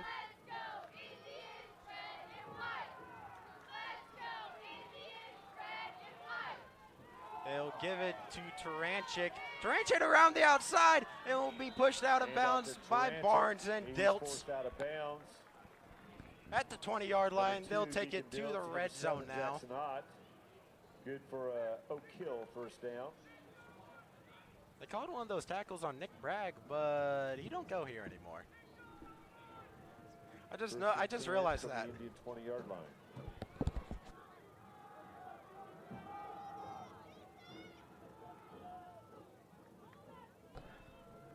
Trexler right back under center. Hands it off to Mills. He actually fumbled it, but Trexler holds on to it. Oh, no way. They're not going to. Levi Trexler on the carry. They might have Logan just Barnes called on the stop. targeting on Deacon, but that was a really light helmet contact.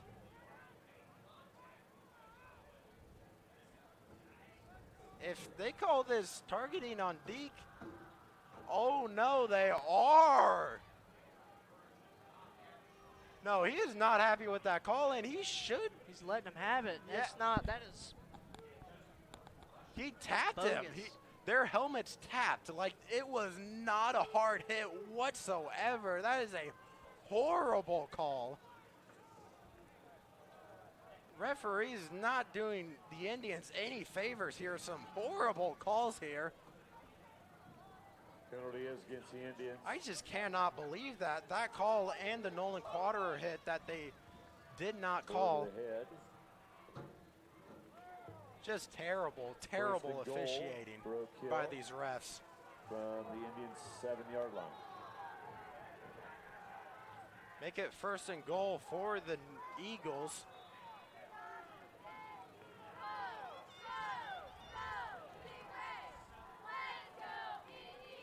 Levi under center, send the man in motion, fake the toss, over to Avery Mills. Mills is in for the touchdown.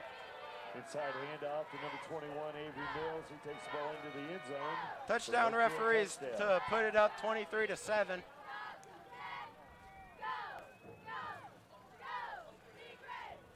With a little bit under 9 minutes left in the game, Grant will go back to kick the PAT.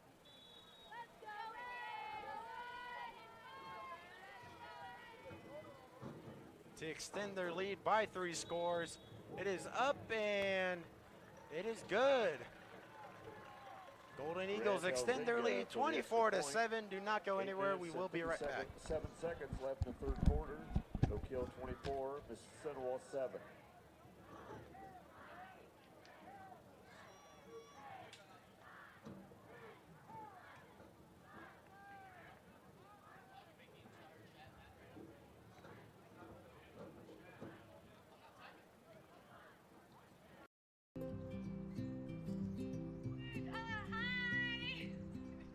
You're good at making big announcements.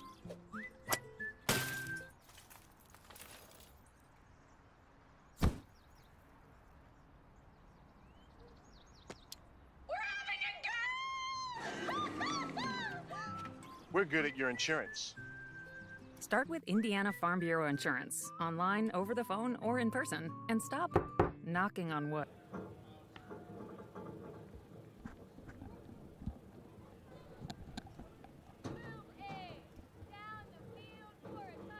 Elzinga will kick off for Oak Hill. Dave Nelson, Trayvon Hess deep in for the Indians.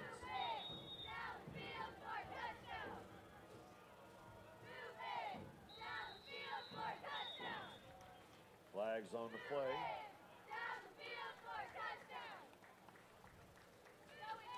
False start against Oak Hill, 5-yard penalty.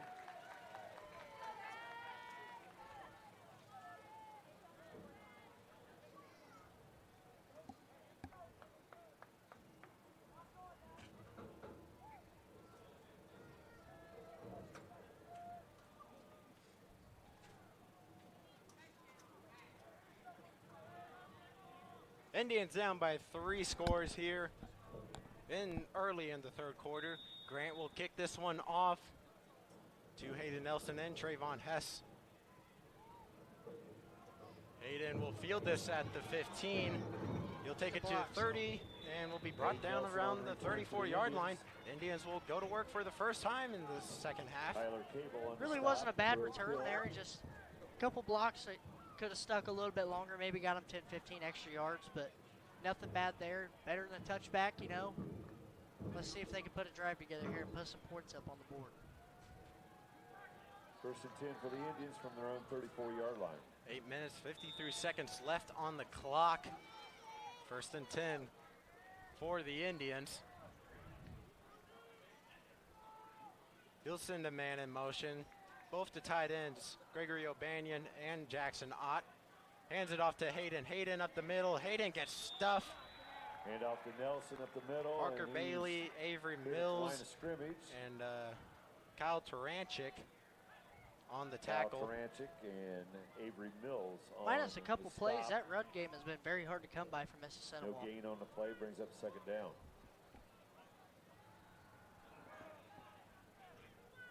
Eight and a half left in the 3rd quarter. Clock still continues to run. 2nd and 10 for the Indians. That was a pickup of 0 on that play.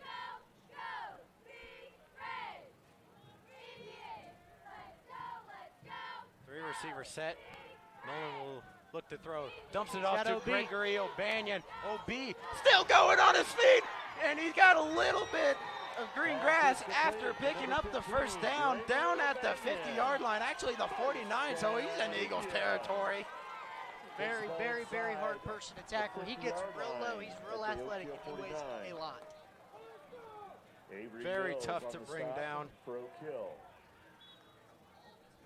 Clock still continues to run. 8 minutes left in the third quarter. The game's not over yet. Indians could still very much come back and win this game.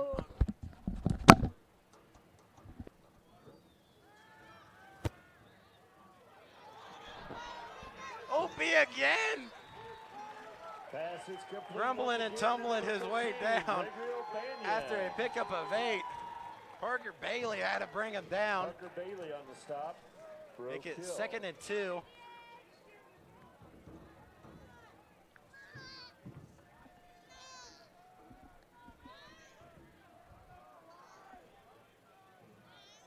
Nolan Quaterer will take the snap. Hands it off to Hayden. Hayden up the middle. Hayden will pick up the first down and will move the chains. Indians running that offense very efficiently here. First down, Indians. That's one of their better runs tonight. Mills and RJ And it came off of 2 straight passes to the tight end.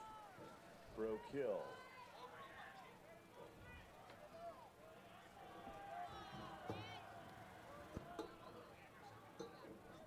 Nolan will take the snap, hands it off to Hayden. Hayden around the outside. Hayden getting some yards. Pickup of 9, make it 2nd and 1. Once again, there's another great block by number 70, Bam. He is playing very good football tonight. He's playing real hard. He's played. He's put his effort into every play in all 3 quarters so far.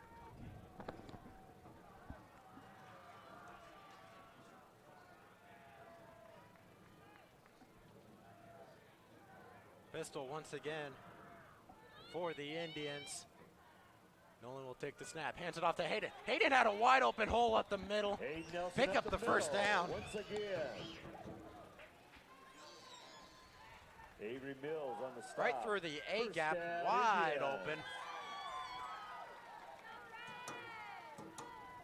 6.5 left in the third quarter. Indians moving the ball efficiently at the 25-yard line. We'll see what Coach Kyle Burresh draws up here. Look for a run to the outside left here. I think it's open after running it up the middle there. And that's exactly what they do. Hayden tries cutting up field though. There is a late flag that comes in. And there's a flag on the play. By the back judge. We'll see what this one is. They're calling it a face mask, but on whom? And that is on the Golden Eagles. As they'll move the ball forward even more.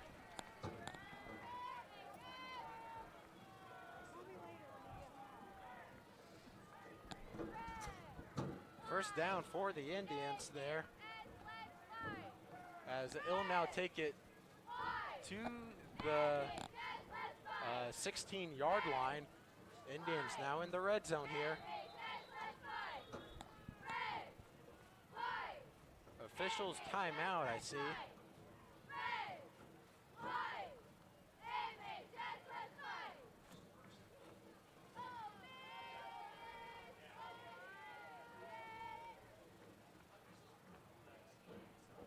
Yeah, they messed up on where that ball should have been spotted. It should have been spotted at the 19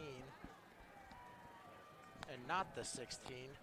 Let's see if we get OB to wrap up inside and take out one of those backers on an ISO. Nolan Quaterer takes the snap, hands off to Hayden. Hayden right up the middle. Hayden down to the 10-yard line. Takes it inside the 10-yard line. All the way down to the 8-yard line, actually. First and goal for the Indians. That's a real hard block for Gregory O'Bandy to make right there. He's just going from a 3-point or a 2-point stance straight up into a rushing linebacker, and he's got to make him miss the tackle, and that's exactly what he did. He made him engage on that block and stay there just a little too long for Hayden to just slip right on through. Nolan directing Jackson out where he should line up. Hayden will take the snap. Hayden is Hayden Nelson up met the in the middle. backfield by Avery Mills. Avery Mills on the stop. Good tackle by Avery. I'm pretty sure that is actually a loss of 1 on the play. No, they will actually still rule it at the 8, so it was a gain of 0.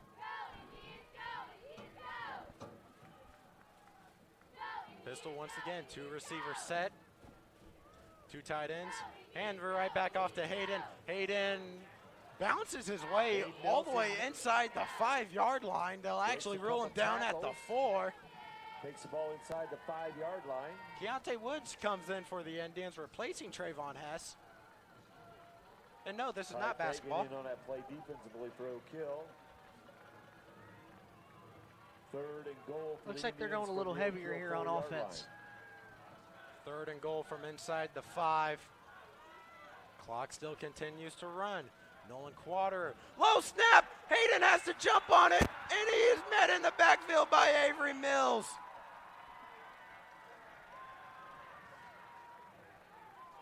Terrible snap right in the dirt. Nolan didn't have a chance, and they'll actually send out the field goal unit to actually only make this a 2-score lead for the Eagles.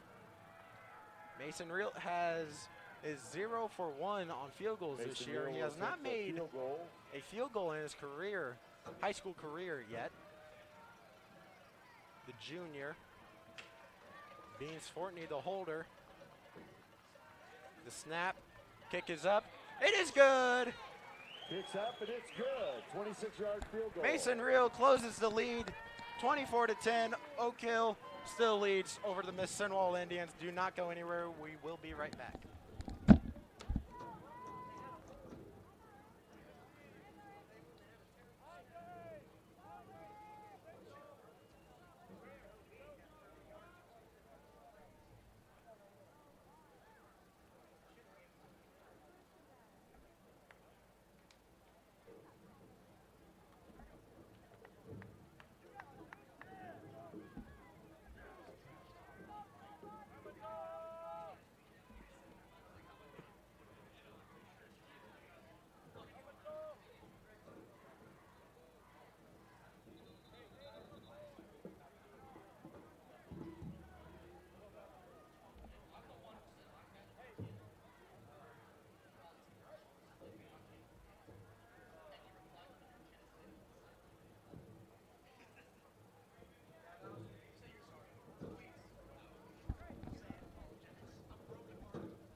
And we are back. Mason Real will be kicking this off for the Indians.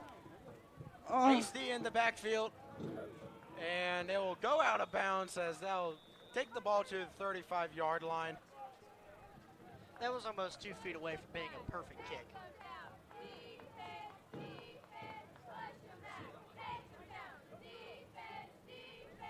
Like I said, this will give Oak Hill the ball at the 35-yard line. 1st and 10 for the Golden Eagles.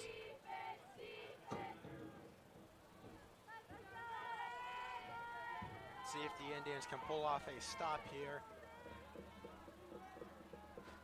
Late in the 3rd quarter, barely under 4 minutes.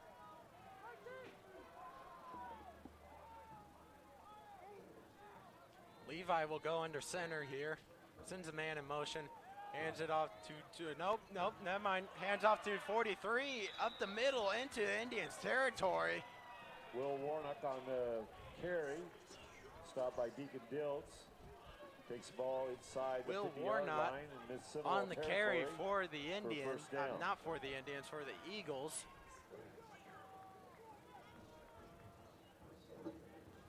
First and 10 already into Indians territory.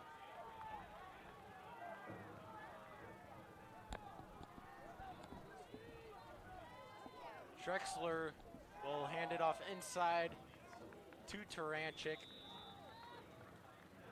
he'll pick up about 3 yards on that play, so make it 2nd and 7. If you're Mississinewa, you almost feel like you need to make a stop on this drive and give yourself a chance to score, maybe before the quarter ends or just at the beginning of the fourth. Ryan Burroughs, Bam Bam McCreary, and Jackson Ott on the stop for the Indians. 3 minutes left in the third quarter. Trexler sends a man in motion, tosses it over to Mills, and Deacon open meets field him. tackle by Deacon. Deacon deals with a nice open field tackle, like Carter just said. Deacon Dills on the tackle.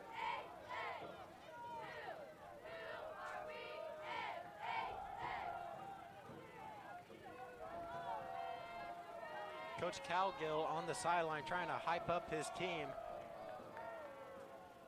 3rd and 4, very big stop here for the Indians if they can do it. Indians have only forced 1 punt all night. Sends a man in motion. Hands off inside. Fumble on the play! Indians have the ball! Ryan Burris with the fumble recovery. Levi Trexler muffed it, trying to hand it off to Taranchik, and the Indians have life late in the third. They've been having problems with the handoff all night, and I don't know what it could be. It's great weather outside today, not a cloud in the sky, and they just are having troubles getting that handoff going. I cannot tell you what it could be. Very warm out, 74 degrees.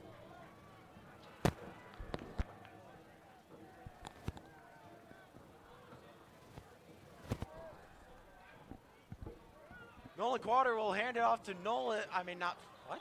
Hand off to Nelson. Hand off to Hayden Nelson for a pickup of 1. Make it 2nd and 9. We just got word that is a official. Madison Grant beats Blackford 47-0. Indians from their own 44-yard line. So Blackford will continue to be winless, but Madison Grant will continue to be undefeated as they move on to 4-0. I had to look, and it was a while since they started 3-0, but now they're 4-0, looking like a very dangerous team. Blackford, well, they're trying. Handoff to Hayden, trying to get it to the outside, and he'll pick up a handful of yards. Kyle Taranchik on the stop. 3rd and 6 for the Indians. Gain of about 3 yards. That was a pickup of 3. 3rd and 6 for the Indians from their own. I think they should try to go back through the air. I mean, they were very successful with Gregory O'Banion, picking up 2 big first downs here. And they'll just give it right back to Hayden. Hayden up the middle and gets stuffed. Nelson on the carry. Hayden is down and is slow to get up. 4th down throwing situation right here. Avery Mills, RJ Trevino, and Silas Jones on the stop for Oak Hill. 4th and 4, clock winding down. This will probably be the last play of the 3rd quarter. Actually, it might not be if the Golden Eagles get a stop here. You might see an out coming from the slot receiver over there on the right-hand side. Low snap. Quater's going to have to make it work over the Trayvon. What a clutch catch by the senior. And he's complete. Nolan Quater, what an amazing play. Terrible snap right in the dirt. Picks it up. Bullet over to Trayvon Hess. Clutch catch by him as well. It is a wonderful play by number 6, Nolan Quater. That's a bad snap. He rolls out to his arm side and makes a great play on the right there on the line. 34 seconds left. Clock stopped. He was pushed out of bounds. He'll send a man in motion. That is Jackson Ott. Hands it off to Hayden. Hayden picks up a handful of yards. Hayden Nelson on the carry. Hayden still slow to get up. Officials timeout. Hayden is still down on the ground. He's quick to get up though. Silas Jones on the play defensively. Thankfully, he for might have just got the Oak Hill. wind knocked out of him, maybe. Gain of 3 yards brings up 2nd down.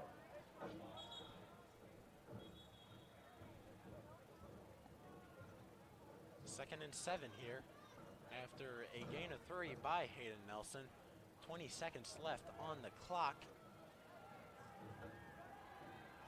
This will be the last play of the quarter, I believe.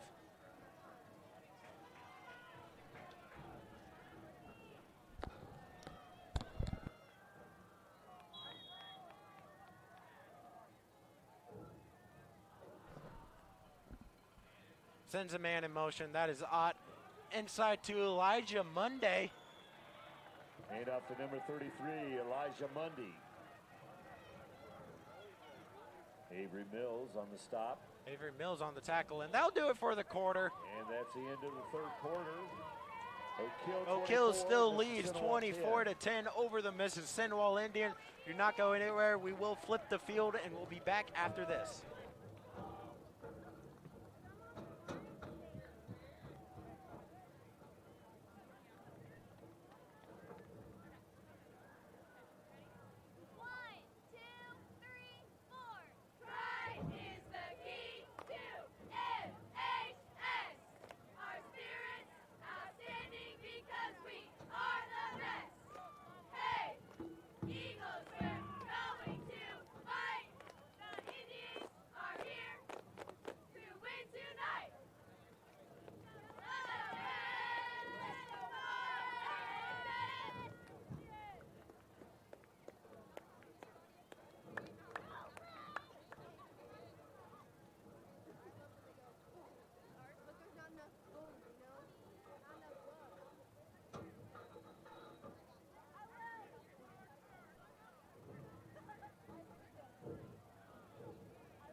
And we are back diamond formation for the Indians. Been a while since they came back, and no one blocked Avery Mills right up the middle. He literally just ran right through the line, and no one touched him. Mills on the play defensively. I'm just still baffled that we're not throwing the ball. Nolan Quater has been lights out this game through the air, and the only time it hasn't worked is when he, A, didn't have time in the pocket, or B, it was dropped. I'm just surprised that we haven't been throwing the ball as much as we should. Hayden's a speedster, and you can't just punch him up the middle like you did with Carson. If you want Hayden involved, get him in open space. Over to Deacon, easily intercepted. No one around him. Down the sideline at the 40, 30, 20, 10. Cuts it upfield. Trying to get in, but beats Fortney, and Hayden Nelson will tackle him right before he gets in there. Ball's picked off by number 15, Thomas Nally. Looked like a miscommunication there from the quarterback and the wide receiver. I'm not really sure. Thomas Nally, the man on the interception, set the Golden Eagles up at the 2-yard line. Hayden Nelson on the stop for the Indians. Be first and goal for Oak Hill.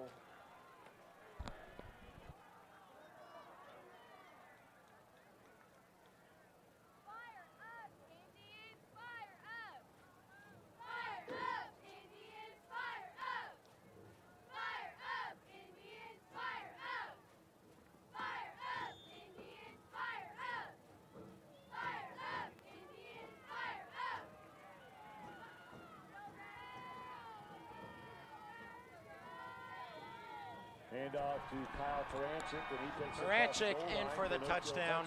Yeah, on that Mississinewa interception there, it just looked like a miscommunication. The wide receiver looked like he just got too deep on his route, or maybe ran the wrong one, and Q had him in a different spot he was supposed to be, and the defender was right where Q thought our guy was going to be.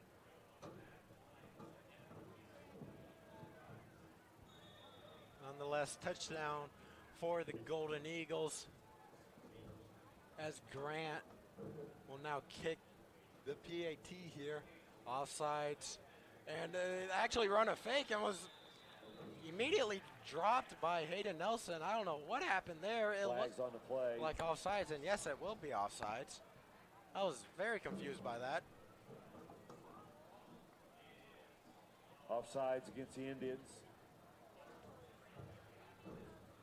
Half the distance to the goal line.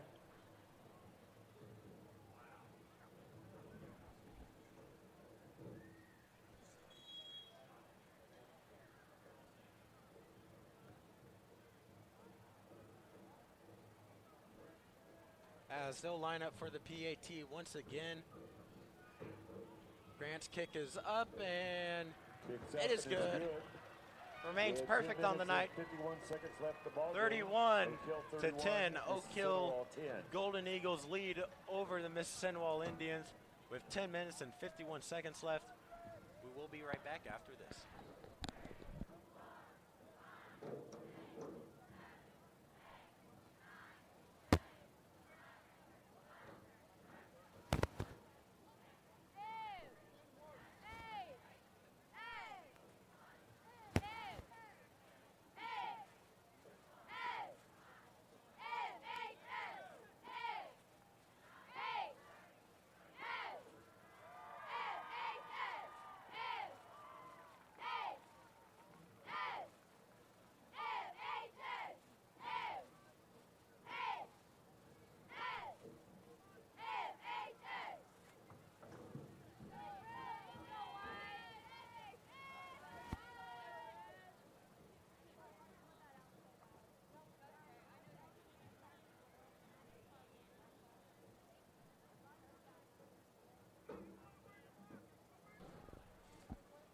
And we are back.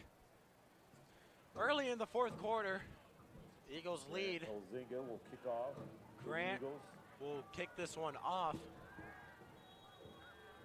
This time it is Logan Barnes and Trayvon Hess back to receive the kick. And Trayvon Hess deep in for the Indians. And that'll be a touchback as Touchback. it entered Ball the coming end out zone. to the 20-yard line. Indians will get the ball at the 20-yard line here.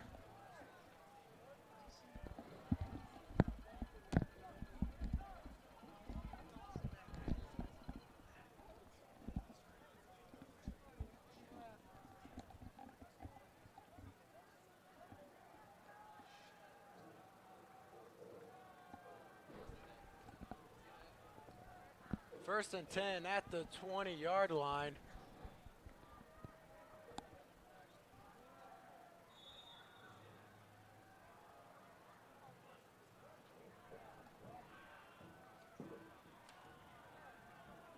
Nolan Quaterer will go back to work. Hayden Nelson in the backfield. Heavy set on the right side. Hands it right back off to Hayden. Hayden will pick up a few Hayden yards Nelson on the play. Carry.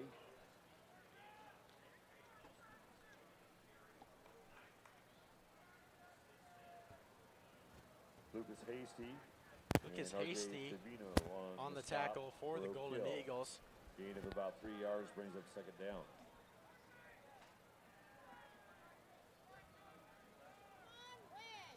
Heavy set right back to the right side.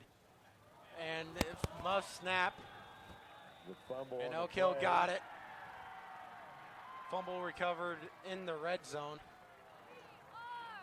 Hayden is still down. Silas Jones for Oak Hill recovers the fumble.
look to throw under pressure.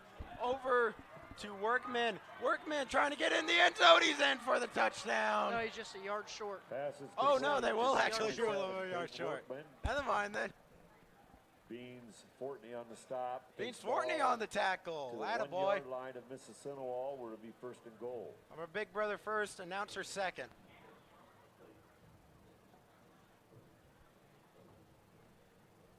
Minutes left in the fourth quarter.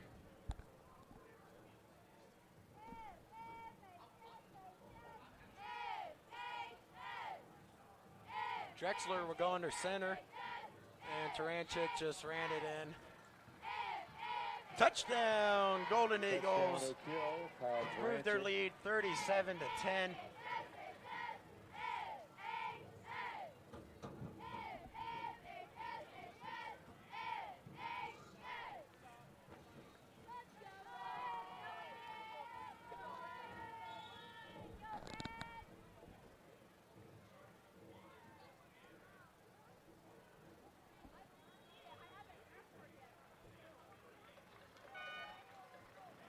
Elzinga on the extra point.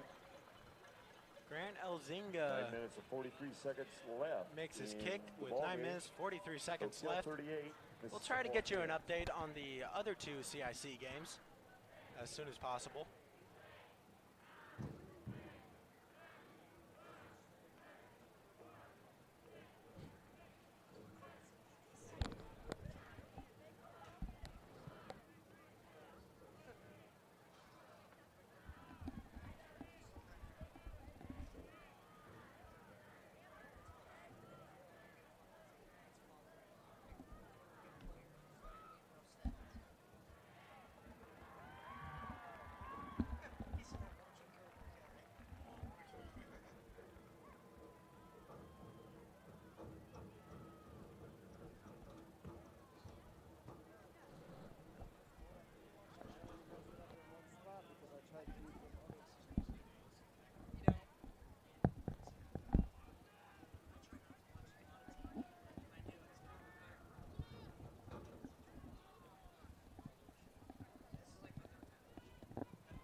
Grant will kick this one off. All the way over to Trayvon Hess. Hess will field it, take it to the 20, bounces it to the outside to the 30, tries to cut it upfield at the 45-yard line. Nice return by Trayvon Hess. Return, takes the ball out to about the 44-yard line of Mississinewa. Indians will go back to work after RJ that Trevino on the stop for handoff. See what the Indians can do here. From the 43. Eastbrook leads over Frankton 22-10 at the third quarter.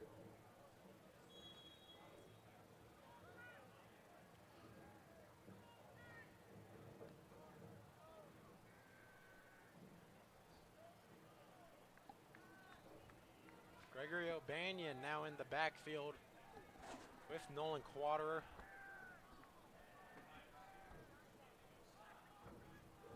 Four wide receiver set. Nolan will look to throw. And he'll go to Barnes. Barnes makes a nice catch. Caught that right at the tail end of the ball.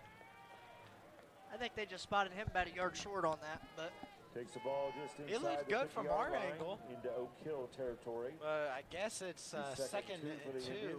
From Oak Hill's 49-yard line. It's another really good ball by number 6. You know, he's had one throw that, you know, we won't really know if it's his fault or not, but that became an interception. But other than that, he's had a very good game tonight. Indeed. He'll look to throw again. He wants Deacon. Deacon makes a nice catch. Deacon makes a man miss. He makes 2 miss, and he'll be tracked down at the 25-yard line. Yeah, he was down. No fumble on the play. Takes the ball to about the 25-yard line of Oak Hill. First down, Indians. Passing the ball works. Who knew?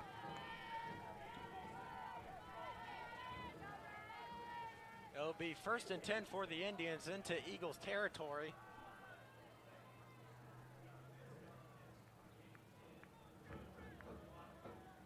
Quaterer will take the snap. He'll look to throw. Over to Beans Fortney. Beans will be Pass is rolled down complete at to the number 15-yard 5, line, Beans take it into the 40. red zone, and that'll be a first Will down. Warnock on the stop for Oak Hill. First down, Indians. I believe that was Warnock on the tackle. Nolan will take the snap. End zone shot right here, right through Logan Barnes' Pass hands. intended for Really number wasn't a bad 1, spot there. Logan He's got to Barnes, put that falls over the incomplete. linebacker's head. Just missed it a little high, but no reason to not maybe be able to go make that play. Right through his hands. Nonetheless, make it 2nd and 10 for the Indians. First down marker at the 5-yard line. Nolan looks to throw. He wants the end zone to Deacon. Deacon gets to the 6-yard line, I believe. Pass is complete to number 2, Deacon Diltz. Make it 3rd and 1 for the Indians now.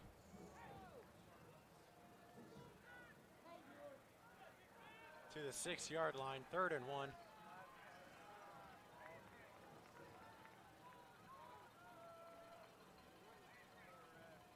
Water takes the snap, hands it off to OB. OB try pounding his way in. 15, Gregory O'Banion on the carry. They'll rule him a yard short.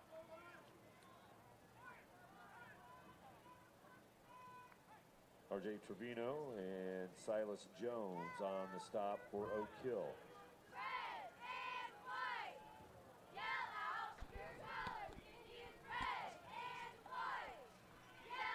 4th and 2 for the Indians here. See what they call. Water takes the snap, looks to throw, bad snap. He has to roll out, makes a man miss into the, gets the first down, first and goal. Keeper up the middle. What a Wow. great move. I know, making a man miss. Nolan Carter, you don't think of him as much of a runner, but he can really make some magic happen with his legs. He didn't see much of that last year. First and goal for the Indians now. Nolan take the snap. He'll run it himself. QB draw right up there. Yep. Walked right in for the touchdown. Keeper takes it into Touchdown, the end zone. Indians. Touchdown, 16-38. Indians. You know, when you drive down the field all the way and you're completing pass after pass, that's what this does. It opens up these short run plays that you might need. You know, OB got stuffed on his, but Q was just able to walk right in there for his touchdown, untouched. Mason Real will kick this one, kick this PAT. Beans Fortney, the holder. Gavin Blake, the snapper. Never mind, that's not Gavin. Oh, he doinked it off the left upright. It is no good.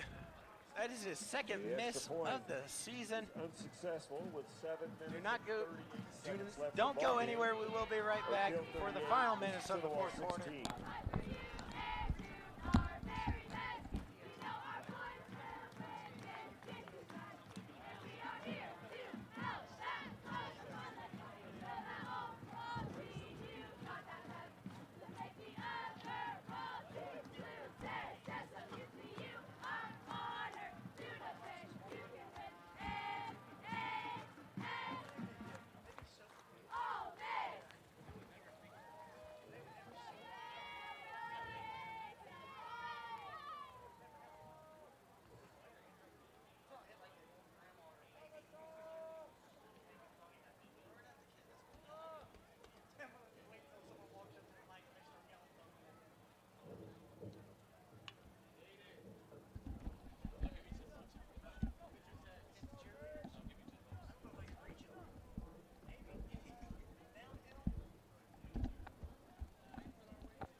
Onside kick.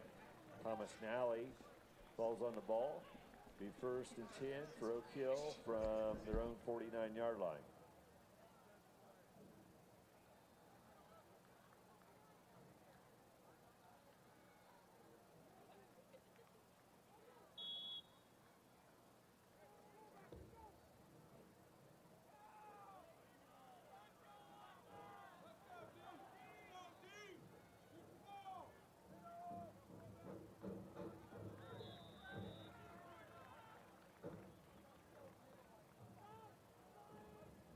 Kyle Taranchik on the carry.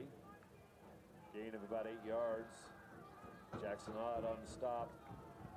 A correction. Kyron McComas on the stop.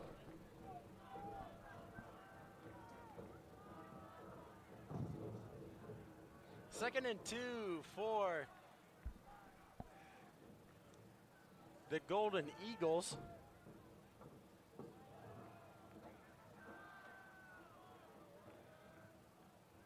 Looks like that was not offsides. They do not call it.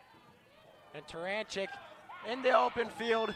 Trayvon Hess has to tackle him at the 35-yard line. Around the left end. He's stopped by number 22, Trayvon Hess. Good for an Oak Hill first down. Be first and 10 from the Mississinewa 26-yard line. Oak Hill still has their varsity squad out there. Figured around this time would be where you put in the JV guys, get them some varsity time under their belt.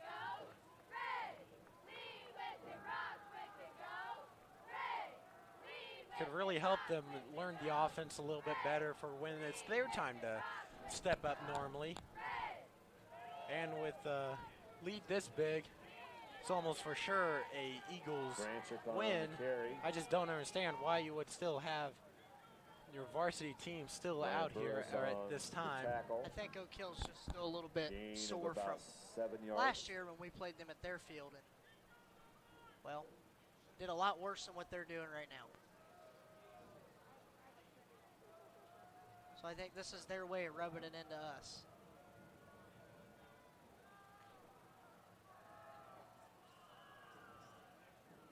Only 2 wins the Eagles have against the Indians since 2014.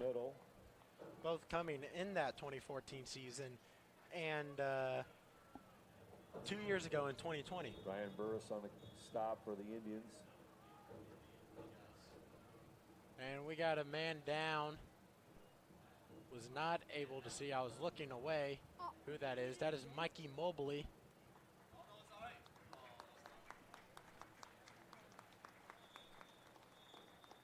He's able to get up on his own power and walk off the field.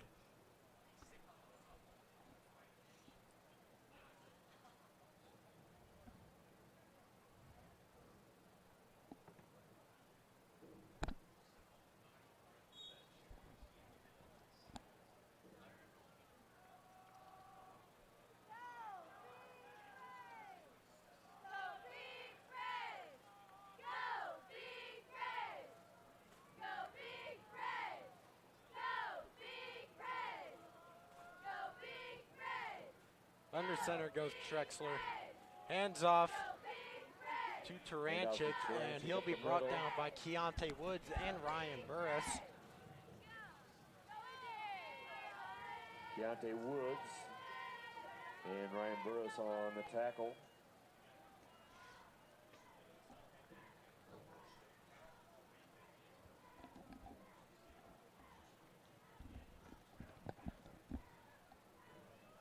Under 5 minutes left in this ball game. Yesterday, the NFL had their kickoff. The game was pretty good for about a half, and then the Bills ran away with it. Carter, what did you think of the game yesterday? I thought it was great to see NFL back and finally gives us something to watch.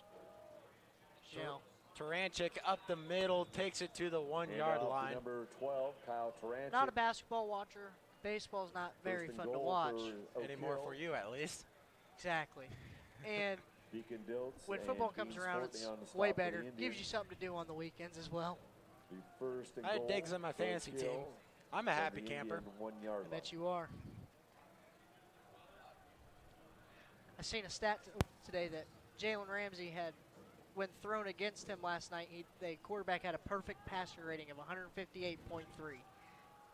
I guess those comments about Josh Allen back when he was drafted really came back to bite him there. Yeah, it wasn't very smart of him.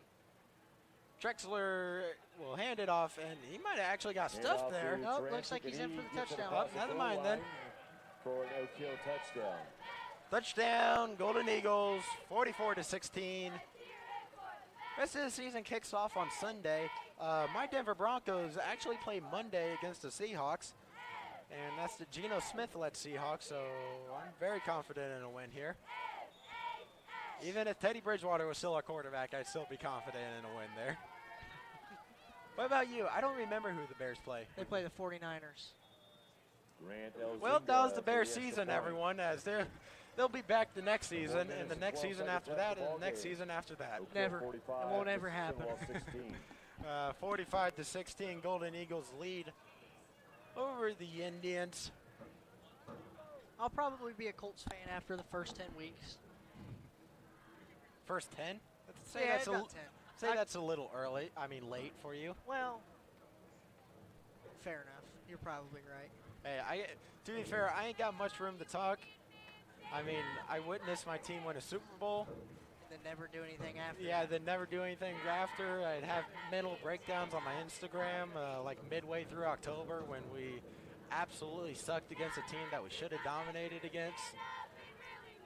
I can remember every single quarterback since Peyton Manning off the top of my head. I'm not naming all of them, but I can.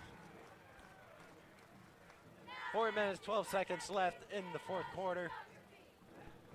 That is 4 minutes and 12 seconds of dead air that we need to kill. Yeah, I thought it was a great game last night. Personally, that is actually my Super Bowl pick. I think you will be seeing both those teams in February. I think the Bills are definitely the top team in the NFL to make it there. I see that happening. I seen them going there last year. If they would have won that coin toss in overtime against the Chiefs, they would have been in the Super Bowl, in my opinion. Touchback. That's how it works. Their own 20. I don't see the Rams coming out of the NFC. I'm not really sure on who's going to come out of there yet. But if Matthew Stafford's going to play the way he did all year, I don't see them winning 5 games. Yeah, but Stafford, you know he's going to come back and be much improved. Not to mention Sean McVay, excellent head coach. Yeah, I agree. And Stafford also had that elbow surgery or procedure that they didn't release until, a week ago, and maybe he's just knocking some rest off or whatnot, but. Yeah, still a long season. Don't overreact to week 1. I know we all do. Nolan Quater evades pressure, will just tuck it and run it himself. Gets absolutely laid out. That should be a targeting call, and it is. He was sliding and got drilled. That is. He should be thrown out of the game. That is absolutely terrible. That is terrible. That is god-awful. There's a flag on the play.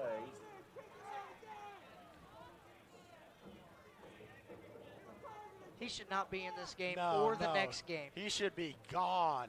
The score is 45-16. He clearly went down. There is no reason for that after that slide contact. Helmet to helmet called. Gives no kill. They will not eject.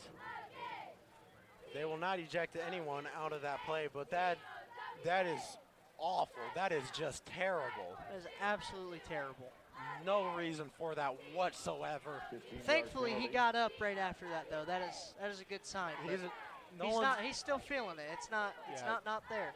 Nolan's a tough kid, though. He can really take a beating. No kid should have to take that kind of hit, though. That is just dirty football. That is not a good hit. That is dirty football. Nolan Quater look to throw. He wants Trayvon wide open. Trayvon makes a great catch. It will be brought down at the 10-yard line. Well, looks like Q's not shaking up one bit after that stupid hit. Nolan Quater just got drilled just a few seconds ago. He drops an absolute dive to Trayvon Hess. to put his team at first and goal. What a response. First and goal for the Indians from the Oak Hill. Now that might not line. affect the outcome of the game whatsoever, but you know what? That's a mental win for Q to get laid out like that and just show that he's still there and he's going to make a play regardless of the score. Nolan to Barnes, overthrown. Pass intended for number 1. Logan Barnes falls incomplete. Might have been a penalty there. I think it might have been a little bit uncatchable, though. Nonetheless, second and goal for the Indians here at the 9-yard line.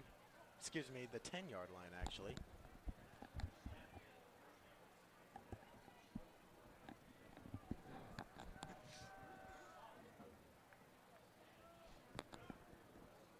Nolan will take the snap. He'll look to throw. Beats 40. Touchdown, Indians! Beats 40 on the catch and score from 10 yards out. The junior. Make it 22-45 with 3 minutes and 30 seconds left in the ball game.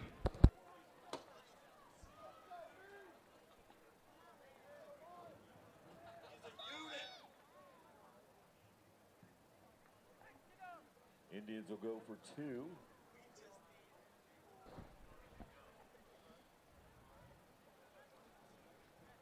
Now it looks like the Indians will go for 2 here.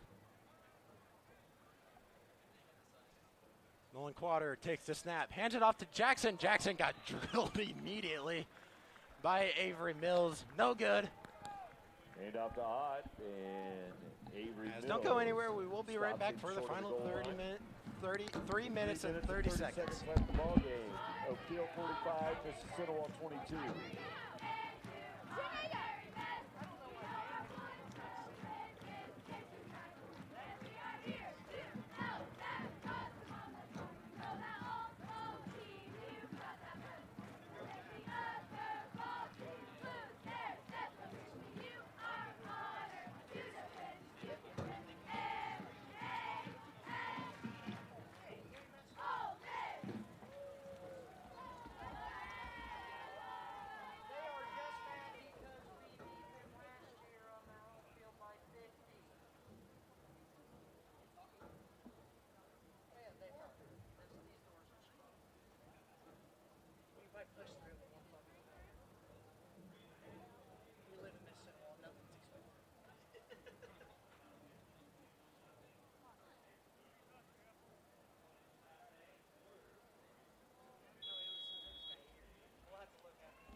Little pooch kick there. Pooch kick. Mississinewa. As he'll be rolled down at the 28-yard line. First and 10 for the Golden Eagles. First and 10 for Oak Hill from their own 28-yard line. Or correction, yeah, 28-yard line.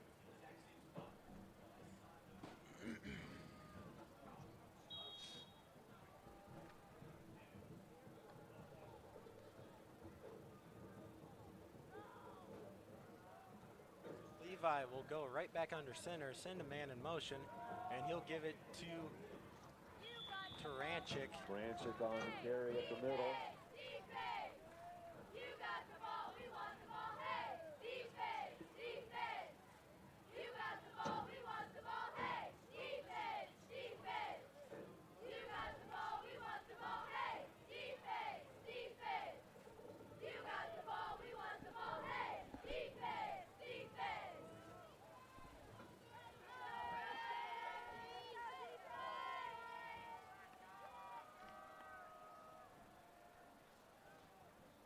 Second and 5 for the Golden Eagles here.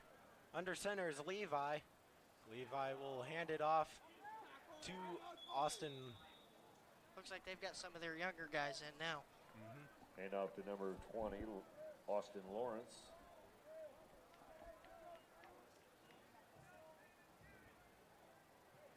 Gregory O'Banion on the stop.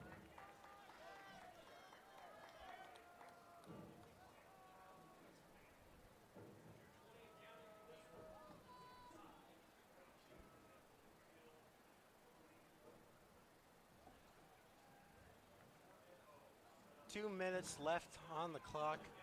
I believe Oak Hill will just let the clock wind as much as possible here.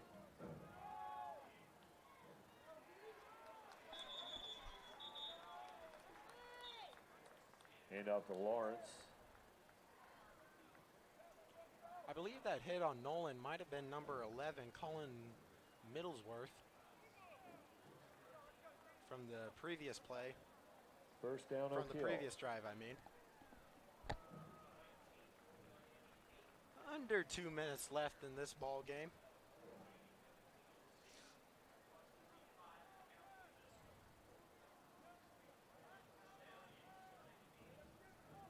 Carter, what?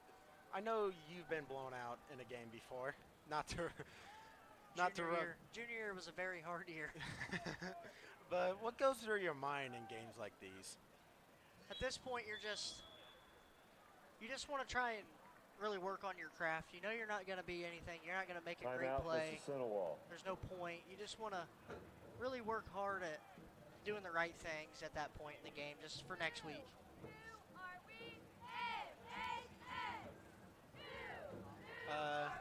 I was going to ask you this last game at Norwell, but you got to work with both head coaches, Coach Funk and Baresh, for 2 years each. What's the difference between the two of them? Well, Baresh is he's a little more, he's the more energetic kind of guy. He relates to us younger guys a little bit more, and as coaching at college, he coached kids around his age and really understood that culture of us and around our age. And like I said, he's more energetic and way more loud, and he's not as socially awkward, if that's what you want to call it. But Coach Funk he just wanted business done and business done right, and he expected greatness out of us each and every day, just like Baresh. But you knew what to expect from both coaches. They were both great, and Coach Funk obviously is doing his own thing now over in Fishers, and it's worked out very well for him. Under center goes Levi. He'll hand it off to Austin. Austin is tackled after a small pickup of about 4, I believe, make it 3rd and 7. Hand out to Austin Lawrence. Another Indians timeout here.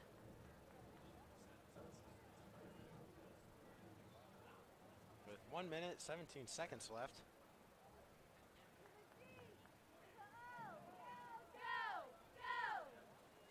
Oak Hill Golden Eagles still have all 3 of their timeouts.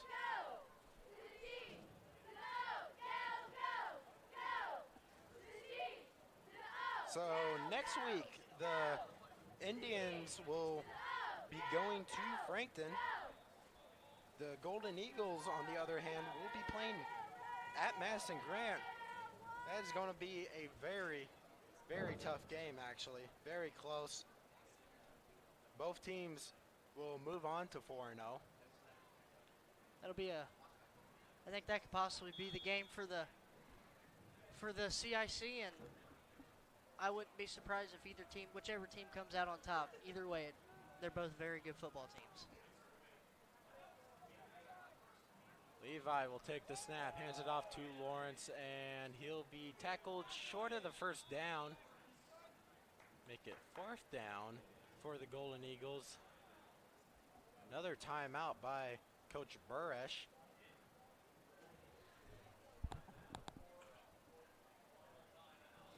Hand off to After the Madison Grant game, Oak Hill will be back at home against Frankton, home for Alexandria, on the road at Blackford and Elwood.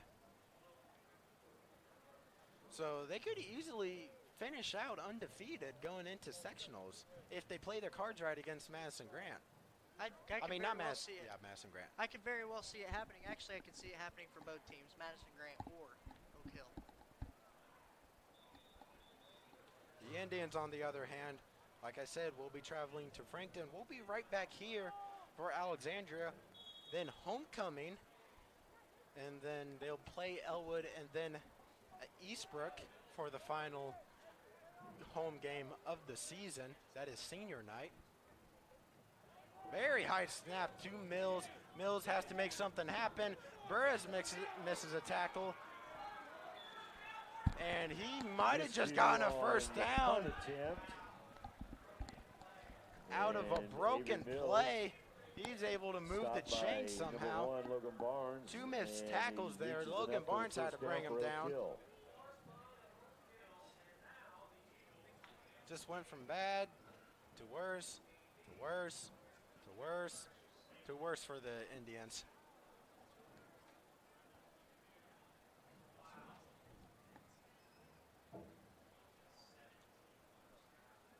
Looks like they're just going to take a knee, wind down the clock here. Indians will fall to 1-4 on the season. Eagles will go to 4-0.